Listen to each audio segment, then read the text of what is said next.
Welcome back, guys, to another episode of Yeah No No Yeah. And due to the sad passing of David Lynch earlier this year, we wanted to dedicate an episode to him, talking about all of his movies. We discussed them all, we ranked them all. It was a good time, and we hope that you guys enjoy. We also talk about the 2025 Oscars and go through the winners and our thoughts on them, as well as the recently announced cast for Avengers Doomsday. Keep an eye out for the timestamps in the description if you want to jump to any certain point, avoid spoilers for any of these movie discussions, and for the links to any of our socials if you want to reach out to us that way. And don't forget to interact with the poll on Spotify. We would appreciate that. And if you want to donate or become a Patreon to the podcast, we would also really appreciate it. We shout you out at the beginning of every episode, and all of the money goes towards the custom artwork that we do. And so yeah, we appreciate it, and let's get into it.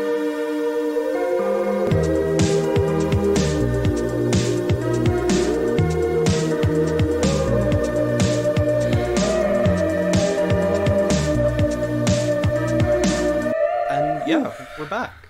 Holy shit. We are so back after like 2 months of not recording. Yeah, it's been a while. But life gets in the way. A lot to catch up on, so I don't really know what to say, but we've been good, generally. I mean, you got a lizard. I didn't know that until I think that was before. Wasn't it December? Like late December or something? I don't know if we ever talked about it. Yeah, we didn't ever talk about it. Bearded dragon. That's pretty badass. She's pretty cute. Yeah, but she's very cool. annoying at the same time. What about you, Quinn? How are you? Same old stuff. Just been working a lot and trying to be productive, living life. Living life on the edge. Living life on the very edge. Just ready. On the ready to precipice. jump off On the at edge any of moment. boring. Oh, jeez. Yeah. I am alright. Some hiccups here and there, but we gotta deal with it whatever way we can. Looking up from here on out. Hopefully they'll get better. Yay. That's life, man. That is life. We're down to the terrific 3. What's the new we've done nickname? Shout out to the patrons. We got Sarah, Amy, and Luna. Thank you. Thank you. Thanks, guys. Thanks we appreciate so it. much. Really helps. And if anybody at all out there wants to become a patron, you definitely can. Yeah. Just check the description. Regardless, though, yeah, thank you. And thank you for listening. Yeah, thank you. Poll What's results. Next? Poll results. Yes. Wrap up episode. The poll was 2024 a good year for media in general in terms of film, music, TVs, games, whatever? Was it a good year for media? One great person out there voted. Thank you, whoever voted. And they said it was decent. They said it was a decent year. I would agree. It was totally mid. It was just a mid year, I'm being honest. Yeah, kinda. Yeah. To be fair, I feel the complete opposite. There's so much shit from last year that I fucking adored. 2022, 23, 24, I'm like, I don't know, what came out? I thought 2022 and 3 were actually great years for movies, but I don't know. Just looking back on it. I did miss a lot in 2024. 2023, to be fair. Vote more on the polls. For the love of Please, God, that's it's not hard. Literally, it's free. It's just, you can literally make up the answer. I don't care. Just make And if us you feel don't vote, better. we'll kill you. Yeah, exactly. Yeah, We will. pretty much. You're dead. I have it on good authority that David Zaslav listens to our podcast, and I swear to you, he listens to everything we say to fucking figure out the next big hit. I'm sorry, who? David Zaslav, the head of fucking Warner Brothers. Oh yeah. Okay. Oh, that guy. I guess he's the one guy voting. Maybe. I don't know. Probably. Maybe. He's like, I could have done better this year. It was Never decent. know. Yeah. Yeah. Seriously. He's judging himself. What we've been watching? I'll go first. Woo! Jumping right in. I Yeah. watched His Three Daughters. Been wanting to watch it for a long time, and it was just kind of one of those perfect little dramas, really contained. An apartment. These 3 sisters' dad is on hospice, and they all have to like be together, and their personalities are all clashing. It was really well acted. Sometimes, though, I will say, like, Natasha Lyonne can drive me a little bit nuts, but I still love her, and she was great. I think I like her shtick is just that she's like a brash New Yorker or New Jersey or I don't know, but she has that thick accent and everything, and sometimes it's just a little much for me. The New Jersey accent. Yeah, she's like, what do you want? I'm just smoking my cigarettes and yeah, That but accent needs to die. Whoever. I mean, just come on.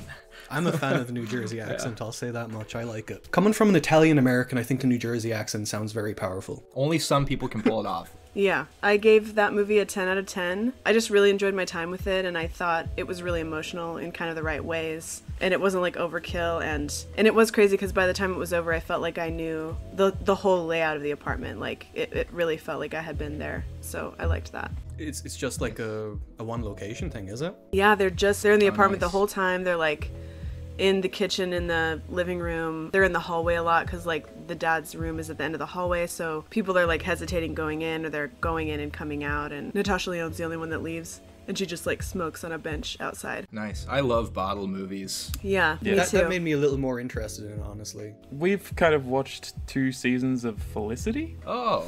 I feel like I should talk about that because we've watched like so much of it now. It's kind of just our like ritual before we go to bed. A very cheesy, campy little show, but so good at what it does, I feel like. And it like has so much sincerity in how it portrays these characters and everything. It does feel like watching like real people a lot of the time, and like watching their mistakes and everything and stuff, and how they navigate all of it. And it's just really well written and everything. It has a lot of like really silly, cheesy moments, but that's what's part of its charm. So crazy though that it's like created by J.J. Abrams and Matt Reeves. But yeah, I mean they have fun with it and everything. And I really did not like Kerry Russell at all before this, but now I kind of do. Yeah, she is actually Yeah. a really interesting person. She was like emancipated from her parents so that she could work at a really young age, and like she's always been super responsible. So like by the time Felicity came out, she was already living alone in New York City as like a 17-year-old. So it's realistic. Kind of, yeah. That's the only teen show I ever really got into. But I mean, it's really admirable just how lifelike it can be, because you know you do go through these like things that the show explores, and you don't really think they'll delve into it too far, but they do. It's just really admirable that they like go the full distance with that story and stuff. Like I don't know, the guy getting hit by the bus and everything, and like all that stuff, and Yeah. Sean with his balls. Like, Well, it's I just- think that's like, it's just, I mean, it's so realistic, but like Yeah. kind of to a fault sometimes. But like you see it through, and it's like it pays off really well. the whole balls thing is really interesting in the show, the way they do it, because he's like has this girlfriend in the show and isn't having sex with her because he knows that his balls are like they're like weird, something's happening, and she's like, oh, he's like cheating on me, and then he like realizes he has cancer, but he doesn't want to think about it, and they just do it in a really funny way. Yeah, I it don't does know. feel very, very like down to earth. Yeah, and he cool. gets like anxiety, but yeah, it's good. Yeah, I love pretty much every character in the show for like different reasons. Like they all piss me off so much, but they all like are so just human and lovely at the same time. Like you can't really be mad at a single character for too long because they kind of bring it back around to, no, now you have to hate this character.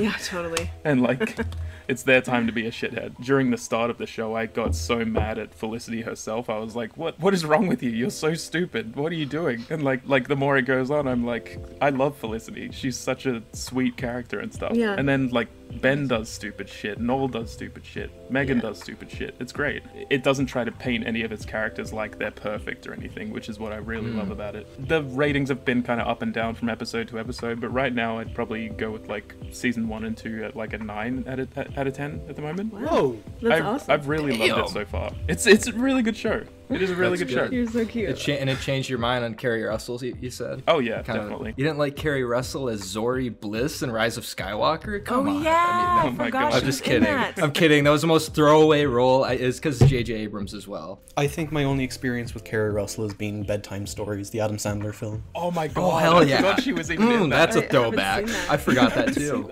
Is it good? Is No, it it's bad? not That's- good. It's not good. No, at all, it's but- not good, but man, I watched a it so many very fun times when it was in watch. theaters. Yeah. You watched it It's in just so theaters dumb. multiple times, Quinn? Yeah, Oh my God, I did. I don't know why. Finally, I've been listening to new music, and I Nice. listened to a 2025 album released this year. I know at least a couple of you have heard it as well, and that is Lady Gaga's new album, Mayhem. I think we've all heard it.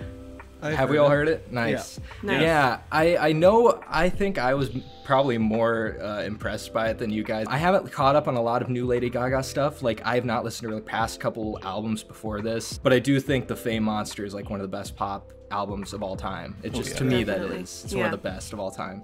And this just feels like staying in touch with that old, that classic pop sound of hers while still like embracing new pop stuff. I don't know. I just really enjoyed it. It was fun. It was energetic. I love upbeat pop like that. It isn't perfect. It does, like, the last 3 songs I really don't like.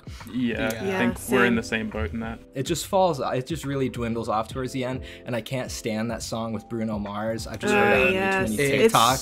sucks. Just It sucks. Not, it's And not it's good. like her most popular song. Yeah. It doesn't even And fit it's like in the her- album. I was actually It pissed doesn't. because I was waiting for that album to drop because I'm a huge Lady Gaga fan, and I saw the track list like on hold on Spotify, and that was the last fucking track on the album, and it Yeah. fucking pissed And me it's off. like, you could tell, they just threw it on there because it's been so popular on like TikTok Yeah. and shit, and like so it totally doesn't fit. And it won a But Grammy, other which whatever. It has 2 billion more listens than the most listened song on the album, God, that's that is crazy. insane. and which is that's just nuts. Abracadabra, which is a Well, fucking Abracadabra is Should a be. fucking Yeah, it is. banger. Abracadabra banger. slaps. Abracadabra and Disease. Yeah, yeah, that's a banger. Even apart from Abracadabra though, like it is literally the whole stretch of songs from the opening track Disease all the way to Zombie Boy. Those 7 songs I love every single one of them. I really like they're Zombie just- Boy. completely agree. I fucking love it. Yeah, it's like feel good. I just love some feel good upbeat pop. I've been listening to it at work and just it makes work happy for me. It does. Yeah, I love almost every track on it. It's just those last 3 tracks I don't really like, and I'd give it a light 9 out of 10. Honestly, I really loved it. The second half of the album for me was just a bit of a drag, but I mean, Such a drag. yeah, I did Yeah. like up until like Zombie Boy and Killer. I did like. Yeah, Yeah. Kill is a banger. Yeah. Killer might be my favorite Lady Gaga song. I can't stop listening to it. It's so Well, now. fucking cool. It is so It's good. amazing. It's almost kind of like fucking industrial pop. It's great. It has Yeah. like fucking Prince and like Nine Inch Nails influence. It's fucking awesome. Can't It's really stop good. listening to it. And I love the tone of the bass on it. The fucking synth bass, like the dun dun dun dun dun dun dun. Hell yeah. Love it. Yeah. Love it so Yeah, much. and the guitars. I just love the guitars thrown in there. It feels like fucking. I It kept is What are we thinking doing? of Fame by David Bowie. I kept thinking of that song. I'm like, fuck. Oh, boy. That just Oh, yeah. brings me back. It always comes back to Fame by David Bowie for me. Yeah. Yeah. So anyway, I loved it, but I understand why it's not perfect. I think we're different on this, but I am kind of a fan of Garden of Eden as well. I do like that song. Not gonna lie. I love that I song don't too. really like the I'll take it. I don't Oh, yeah, like I don't that. like Yeah, that part. That I part's the hate not that good. The part. rest of it instrumental though, is- the rest of it's great. Yeah, like the production on this album is great. Perfect Celebrity, I do really like. Liam doesn't love it, but I really like. I that think it's track. okay. It's It's just not just my kind of. favorite. It's I like love it too. yeah, it's got a unique hook. I don't know. I just love it. I guess staying on the topic of music, I also listened to an album recently from 2025. I know Quinn's heard it. Oh, Dead boy. Channel Sky by Clipping. Oh yeah. Oh man, yeah. I want to hear it. It's the good. one of the few things I'm actually passionate enough to talk about, I think. Yeah, Clipping, one of my favorite bands. That kind of clicked with me when fucking There Existed an Addiction to Blood came out. That album was like crack to me. I fucking loved it. I was a big fan of Splendor and Misery before that. I heard that when that came out and I was a fan of that. There Existed just like brought me to a new level with them, and I was so in love with what they were doing with the soundscapes on those 2 albums, There Existed and Visions of Bodies Being Burned. The way they utilized yeah. like horror sound effects and just like sparse like soundscapes to create like fucking genuinely unsettling and some of the like most terrifying music I've ever heard, I think. But it's so listenable and danceable. With those 2 albums, obviously I was going to be very fucking excited for this album, and this one is like a cyberpunk themed kind of album. It is a very clear through line. It's fucking danceable as hell. It's so danceable, yeah. like you said. Like the Dominator is one of my favorite tracks. Run It is one of my favorite tracks. And I know you probably agree with this, Keelan, but Mirror Shades Part 2. Such Oh a my banger. gosh. It's one of my favorite Clipping songs, like in general. On this album especially, I feel like they went in on like the atmosphere and stuff. I like a lot of the interludes in the album. They add a lot of like texture between the songs, like especially the fucking there's like a track with Nels Klein from Wilco, and he's just like noodling on the fucking guitar, and it's just like what are we doing?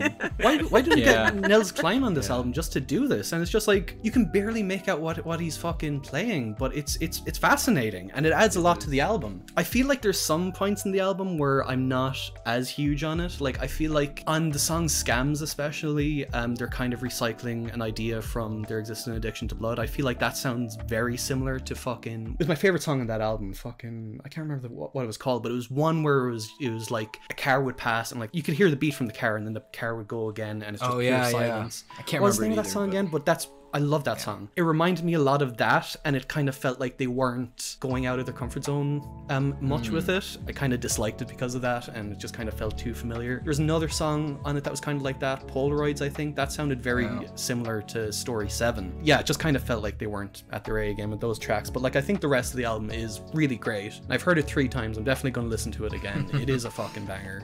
Does it feel as thematic as their last few? Yes, Okay, Yeah. good. Then I'm all in. it is heavily thematic. You will feel it throughout. And the closing track is like super. It just feels like such an epic closer, like such a like atmospheric. Ask What Happened is the name of the Yeah. track. I don't know if you remember that one, Keelan. But I yeah, love it. that's also one of my favorites. Yeah, no, love Yeah. this. Flipping are great. They're still fucking going strong, and I'd give this one an 8 out of 10. I also gave it an 8 out of 10. I'm gonna go ahead and bring it back to shows. We finished season 2 of Severance. Oh, nice. Which, Oh my God. Yeah, and, you know, it's like a big topic right now, and truly some of the best television writing, I think, in years. Yeah. Really good character development. They have so many great themes about, I mean, just all kinds of stuff, and, you know, one of the most interesting characters is Milchick, which I love Liam Milchick also so much. loves. I mean, everybody loves him, but It's just been such a weird like journey this season. Like they've kind of gone in a different direction with like even the way that it's filmed and stuff sometimes, and it adds in like these really weird bits of comedy where it like feels like it shouldn't work as much, but like it does work. And I don't know, just the tone is always kind of shifting all over the place, but like in a good way. It feels so controlled in what it's doing. Like it knows what it's doing and knows what it wants to evoke in the viewer, I guess. yeah, I mean, like the creators of the show, they like know how the show's gonna end, so everything feels really tight, and the writing feels like when there's a mystery or like an open end, it still makes sense. All of the filming in the show is like really analog. Like they're not using CGI for a lot of the crazy stuff that they're doing. They're like working out how to like make a dolly slide like a certain way, or like make a shot go through a ceiling or through a light, or change the perspective. And so I feel like it's just really creative in all aspects. And Yeah. Adam Scott, like really, I've seen him in a lot of stuff, and he's good, but like he is absolutely fantastic. Like I had no idea he had that in him. Yeah, he has to start getting more recognition after this, I'm sure. 'Cause Yeah, definitely. he's just like this season he's really blown me away a lot. Like even in the opening of like the final episode that we watched, like he's just so good. his acting there is like unreal. He's just so back and forth with it, and it's beautiful how he's able to Yeah. like capture the audience. And I think. also the theme song is one of my Yeah, the favorite theme theme is songs beautiful. of any show. It's like incredible. Amazing show. It's really fucking good, you guys, and I really think you both would love it. I think especially I when it think I comes would, around too. to season 2, I feel like you just love it. But Yeah, season 2 is just like a different beast kind of. but it's almost like Kill Bill 1 and 2. It's like season 1 is just all this setup, and it's yeah. kind of nuts and action, and then the second season is like so much emotion, backstory, and like Yeah. what's really going on, and you're just like, fuck. 10 out of 10, easy. Yeah, I'd Ooh, probably go wow. same. It's really, No, really It's good. really fucking good. I want to talk about something I really love, but at the same time, there's something that really pissed me off that I want to talk about. Ooh. So I don't know. Really I'll fast? talk about the thing I love. The thing that pissed me off is She-Hulk, and I don't want to talk about it. Oh, yeah. Yeah, we rewatched season 3 of House of Cards. Since we've like been bringing it up Back each to time. House of Cards. My God. Back to the House of Cards. I can't help it. I can't Fuck help it. yeah. I don't care. A lot of people do kind of say after season 2 the show drops off, and I do not get it. Yeah. I just don't understand. I feel like get it's that gained either. momentum for me. Frank and Claire focused, which I do like. It did start out a little slow, but then by the end of it, I was like, Yeah. what? The way it builds, it's like so ominous at times, and like really all the characters just work so well together and everything. Like Petrov is a Yep. absolute wanker. I hate him, but he's like really, really well acted by I Lars can't Mikkelsen. believe that guy is related to Mads Mikkelsen, I because they know. look nothing alike. They look a bit alike. You can kind of see it. Oh, is that the Russian president? Yeah. Mad's got like the good looks for sure. Like he got the good genetics. Like He's you know, the this ugly guy's brother. just- Just kidding. yeah, but he's still a good actor. Did start out with like the Doug episode, you know, where he's kind of. I don't want to spoil things if Keelan does eventually watch it, which I'm gonna make him. No. Pretty vague. Keelan, why not? Just do it. It starts off with Doug, you know, at kind of a low point and everything, and like seeing Doug's like gradual build up as well, like throughout the season is really, really like just it knows how to take its time really well and everything. I really I fucking just hate love Doug. Doug. I hate him. Yeah, but I love that actor. I just love Michael. Oh He- yeah, yeah, he's Michael great. Kelly's He's good. great at portraying it, like amazing. But you are kind of right. Like, I mean, the show does a really good job of making you think that Doug has empathy and character development the whole time, because he's bonding with his brother and doing all this stuff, but then you're just like, well, at the end of the day, you're just fucking Doug, piece of shit. He's just he is a Doug, man. sociopath. He is a sociopath. He's for pathetic. sure. The obsession, it is pathetic to me. Like, watching him makes Yeah. me want to kick him in the balls. Like, But it is so well portrayed by him. I really love how It Michael is. Kelly does it. It's wonderful. But like the season is very Frank and Claire focused, I think. And like this time around, I found myself like brought to tears sometimes by like Kevin Spacey and Robin Wright. Like they are unbelievable sometimes. Kevin Spacey's able to like a lot of his like more amplified like moments and stuff. Like he's just so over the top with how he like yells things and shit and like gets angry and Yeah. stuff. And it's like I get so upset about the fact that he doesn't act anymore. Like, I mean, I know it's obviously we don't want to get into all of that shit. It's just such a tragedy Man, to but me he was because such an he was amazing actor. amazing. He's amazing. He was. He really is. He just sucks me in like so much when I watch him. But yeah, Robin Wright, she's just like so subtle with her performance as well until she kind of like has this almost breaking point later on in the season and everything. And it's hard to watch sometimes. Like the way those two act is really brilliant, I think. The writer that they brought into this season, played by Paul Sparks, I can't remember his name. I think it's Thomas. he grew on But me. he's I really was like, good. he's a bad actor, but then by the end of this season, I was like, he's alright. Yeah, he's very subtle, but I mean, the way he's able to It's that pull off slow some southern scenes. charm, I guess. Yeah, it's a great fucking show though. I can't get enough of it at this point. Like this rewatch especially has just like I'm falling so back in love with it. I love this show so Yeah, much. it's great. Yeah, season 3's a 10. I don't care. It is. Who would fight you? Somebody. Some people would. I'm gonna do another album because I just don't feel like talking about any of these movies I watched. This one, it will be a little controversial one. It came out last year. Oh, I no. know. I don't know if any of you guys have heard it. I mean, you obviously know of it. I did get around to listening to Vultures by Kanye West. Oh my god. Oh, Talked about it boy. enough, but I'm not going to be talking about Vultures 1. I listened to Vultures 2 as well. Oh boy. Vultures 1, I thought, just a quick, I didn't hate it or love it. I'm in between probably you two. I thought it was okay. There were some tracks I liked. I don't think it's like terrible, but it's definitely not one of his best. Vultures 2 though, I mean, just from what I'm looking at, it's probably his least well-performing album and least streamed and like most lowly rated, I guess. And like, I understandably why. We don't need to get into like the whole Kanye stuff. That's just too long of a conversation. But if I'm just looking at the album itself, hot take, but I really fucking like this album. There's no way. I do. I really like it. Because I don't know what I was expecting. I wasn't expecting anything, but I think it's better than Vultures 1. It has an extremely low rating on Music Board. It's like 1.8. A lot of people don't like it, I guess. And I don't know how many of those are just, review bombs because Kanye's kind of being shitty. I mean, just to name some tracks I liked in case you ever do listen to it. I do still want to hear it, and I will, but it's Yeah. just like I've even heard from my cousin who like loves Kanye a lot. Like he hates this as well. Really? Like, I'm confused. Man, my taste is so fucking weird at this point. I don't know. I Maybe I'll keep like it. listening to this album. I ride my bike around town listening to Vultures too. It's like I really like this album. So Field Trip, the third track on the album, is one of my new favorite Kanye songs. It's just, I love the instrumental. I just fucking love the vibe of it. It's a banger to me. It's the most streamed song on the album. But I also really like Fried. 530 is a good song. One of my favorite songs is River. So those are like 4 tracks I really keep coming back to. It's not a perfect album. There is definitely a lot of bad songs. There's a song called Bomb, which is one of the worst Kanye songs I've ever heard. It's just so annoying. And yeah, and like it kind of falls off towards the end of the album. So it's definitely a flawed album, extremely flawed. The songs I do like the ones I named, I keep coming back to. I find really catchy. And so it's just such a mixed bag. I do like it. I enjoy it. I hope I like things about it. I just can't stand Kanye anymore. He's a Yeah, it's just getting worse and worse, and I hate it. I'm like in between a 7 and an 8 on this album, if I'm being honest. I just really, the high points to me are so enjoyable. It's just there are fun tracks on it. I think the lyrics on Vultures 1 were definitely worse because it had some of that, like those Jew lines and stuff, and I was like, Yeah. okay, now it's seeping into the music. 7 out of 10, I'll give it a 7. Alright, fuck Kanye, we're talking about some real shit now. Sonic the Hedgehog 3, boys. What a fucking film. Holy shit. Oh my god. Probably one of the fucking films in the past while that I'm most passionate about, and I can't No fucking believe it. Sonic way. the Hedgehog I 3 wanna is a watch banger. it. What? It is wanna so watch it. good. I feel like I watched the first one, but I can't remember.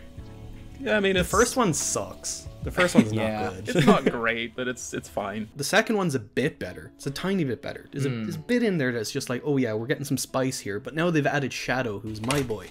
Ooh, That's the I guy love I Shadow, grew up with. I yeah. fucking love Shadow. Same. And my god, did they do him justice. Fucking hell, I did not think they would do it, but they fucking put everything in there that you needed for Shadow, and I am so happy they did it. Did fan service, and they fucking delivered. I am so happy with it. Knuckles is my boy. Really? Knuckles is great. By this point in the franchise, it feels like it's at a point where it can continue at like a decent rate, where they're like putting out like maybe just like decent kids movies every now and then, because the first two movies were kind of getting everyone together, and now that we have everyone together, it's just you're focused purely on the action and the comedy, and it doesn't let up. And the comedy in this film was like fucking surprisingly great, and it's like surreal at times, like especially the bits between the two Robotniks. Like there's, you know, the regular Jim Carrey Robotnik, and then there's another grandfather Robotnik who's played by Jim Carrey as well, so you get two Jim Carreys, and it's magical. I mean, I love Jim Carrey. He is hysterical in Sonic 3. I can't believe how fucking funny he is in it. Like, he's Jim Carrey, sure, he's very fucking funny, but he's bringing his fucking A game for Sonic. Remember when he said he would only return to acting if it was a script written in gold? I guess that was Sonic. It's just lovely to see like such a big film with so much heart and creativity in it, and like it feels like it's getting rarer and rarer. We all know that, so like when it comes along, it's just, we should cherish it. And I'm saying this about Sonic 3. It's awesome. I love Sonic 3. I'd give it an 8 out of 10. I mean, that sounded like a 10, like leading Yeah, up I to was it. a little surprised.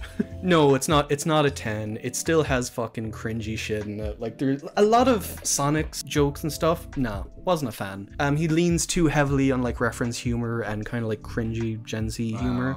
Oh, So there is that aspect of it, but it's kind of lesser when compared to everything around it. What's the worst Gen Z humor joke in the movie? I mean, there's the one from the trailer, which was like, fucking the robots come in, they all have their lasers on Sonic, and he's like, Konnichiwa? That was horrible. oh my god. That was horrible. Oh god. But you know, those moments are few and far between, and it manages to have genuine humor and creativity between the fucking cringe. But we need to keep the children in the cinema. Sonic 3, go fucking watch it. It's awesome. No, we Okay. will. 8 out of 10. Mini topics? Do we have any? I have one thing, and it's just because it was announced like today. They announced the cast, the fucking never-ending cast. Oh for yeah. What? Avengers Doomsday. Oh, that bullshit. Yeah. And it took them 5 hours. What's Avengers Doomsday? Are you kidding me? It's gonna be the new It's the Avengers. Doctor Doom one that Robert Downey Jr. is coming back for. Oh right. Yeah. Yeah. And yeah, apparently it took them like 5 hours to announce all these people. I don't know why. Jesus but A Christ. complete waste of time. Yeah, it's because I had to post like a video every like 2 minutes or whatever of like just a slow pan across chairs know, that had it's like- names on them. It's like, just do it a different way. That's really annoying. and the reaction videos are just so cringe. I'm tired of seeing people react. Oh my god, they got this guy. It's like, dude, you're like 30. Like, Do I we don't really get it. care that much anymore? Come on. There have been like 3 X-Men characters in the past however many fucking Marvel movies. Like, is Yeah, it are they is it a that shock shocked that they're going to be anymore? in Yeah. Doomsday? So okay, returning MCU cast. They got Chris Hemsworth as Thor, Anthony Mackie. I'll just do their names. Oh my Anthony god, Mackie, they got Sebastian Anthony Stan. Mackie. I know, right? Like, what the fuck? Lolita Wright as the Black Panther girl, Paul Rudd, Tom Hiddleston as Loki's back, the Shang-Chi guy, Florence Pugh is back, Namor is in there, the Winston Duke from Black Panther's in there. I mean, to be fair, I'm actually kind of excited for Namor because him Yeah. and Sue Storm have like a thing in the comics, so they'll probably Oh. fucking go into that maybe. Yeah, I kind of did like Namor in Wakanda Forever. I thought he was one of the better parts. He was actually. Ghost, that Ghost character Oh, from yeah. Ant-Man like 2. I don't know why she's coming back. Oh. Well, she's in yeah. she's in Thunderbolts, isn't she? Yeah. Oh, that makes sense then. And then David Harbour's Red Guardian. I like him. Yeah. I just don't like David Harbour anymore. I think I'm just mad at David Harbour because he cheated on Lily Allen. Yeah, that wasn't cool. That made me mad. Oh, I I didn't know he didn't know that. cheated. Okay. Yeah, Yeah. she found his like Tinder profile or something. It was really sad. It was probably on Raya or some shit. Really? That sucks. Wyatt Russell back as John Walker, U.S. agent. We got that new Falcon guy yet again. If you watch, he's so boring. And of course, Robert Downey Jr. back as Doctor Doom. Yep. Then you got the whole Fantastic Four cast is in there. The new Fantastic Four cast. Lewis Pullman, who plays Sentry. I don't know.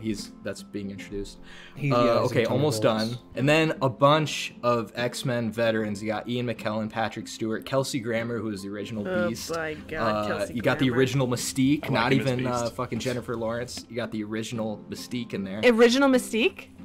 Yeah, the Yeah. original Mystique from the original X-Men movies. Oh my God. Damn, she's coming Rebecca back. Romaine Stamos. Well, no Stamos anymore. I'm excited about this one. I don't know, like specifically for some reason, but James Marsden is back as Cyclops.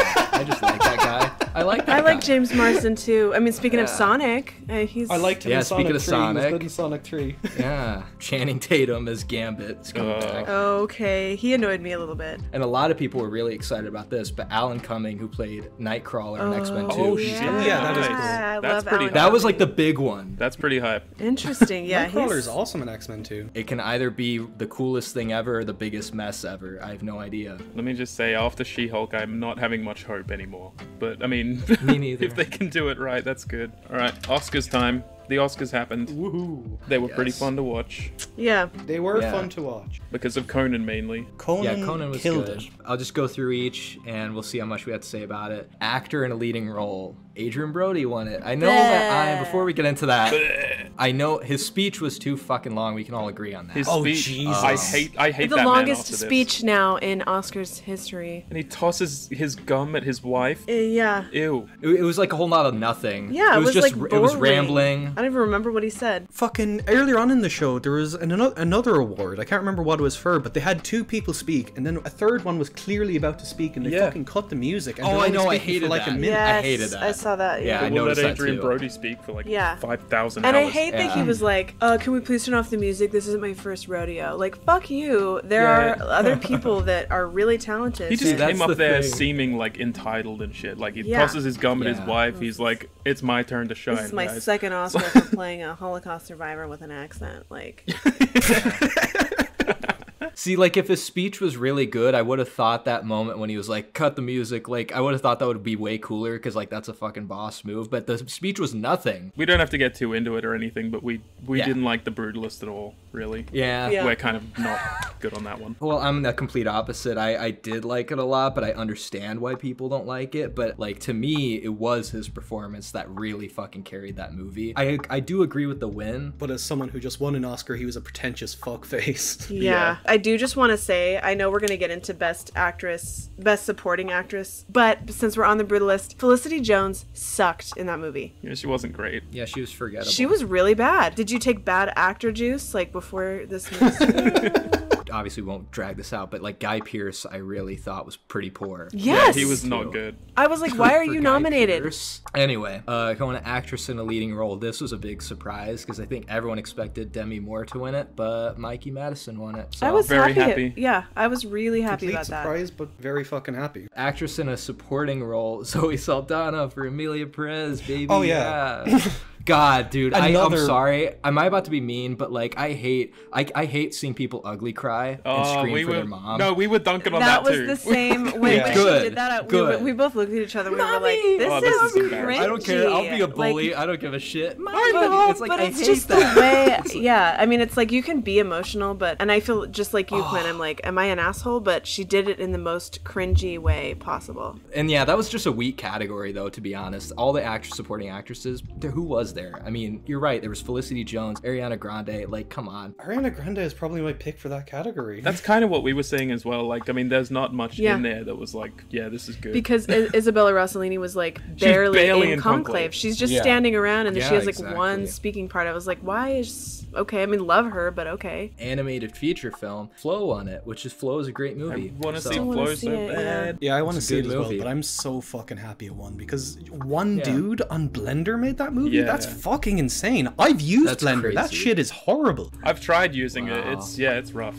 It was just like a visual journey with these animals. Like that's pretty much what it was. I think the only one I saw from that category was Inside Out 2, probably. Yeah. Oh really? And The Wild Robot was an amazing movie, honestly it was. And so I predicted that would win, but it didn't. Yeah, cinematography, The Brutalist won it. I mean, look, regardless of what you say about the movie, it did look good. It did look pretty It good. looked good, and it was, it was cool did that it look was on pretty. a pretty small budget. Costume design, wicked, not surprised. Yeah, probably Deserved. deserved it. Yeah. Yeah, Wicked had great Probably. costumes. And then directing, Sean Baker won it. Hell yeah. Cool. I love Yeah, him. sure. I love him. Yep. I think he deserves it. Yeah. And I liked how he was speaking up for indie film. I did like that. Yeah. Good. Film editing, Anora won it. Editing is one of those, like, what's the criteria here? What's the criteria? Yeah, it is like that, but it was good But editing. it's very impressive Yeah. that The Sean editing I know Baker is did fucking awesome. all of that himself. Yeah, international feature film, Brazil. Oh yeah, I'm still here. Why did they put okay? They put country first. Well deserved. That movie's awesome. Yeah, I I want to heard see it's it. amazing. I want to see it. Yeah. It's great. Makeup and hairstyling, The Substance won it. Not surprised. Yep. Big win for that- practical effects. Ooey gooey Oh, yeah. goodness. And then original score, The Brutalist won it. Not surprised really at that either, to be honest. Even though it was kind of just like the same theme half Yeah, the but time. most of the scores for the category are quite shit. They are. Like I don't remember the theme for Conclave. I actually liked the score to Conclave. That was the Yeah. one I did like. It was- I liked the set of Conclave too, like the sets and costumes. Me too. Whatever. Nobody cares about the original song that Emilia Perez won. Yeah, I don't give a shit. Best Picture, the big one. We got Anora, which was a huge surprise, I Yeah. think. But Major then again, surprise. was it? Was it because it was such a weak, weird year, right? There was no front runner. The Brutalist. yeah, I kind of it assumed just the Brutalist was. might win that, but I'm glad Anora won. I'm glad too. Yeah. Yeah. I didn't expect it, but I was really happy about it. I didn't love the movie as much as you guys, but I didn't dislike it. But to me, it just didn't scream like Best Picture. So it was definitely a surprise to me. Production design, Wicked won it. Okay.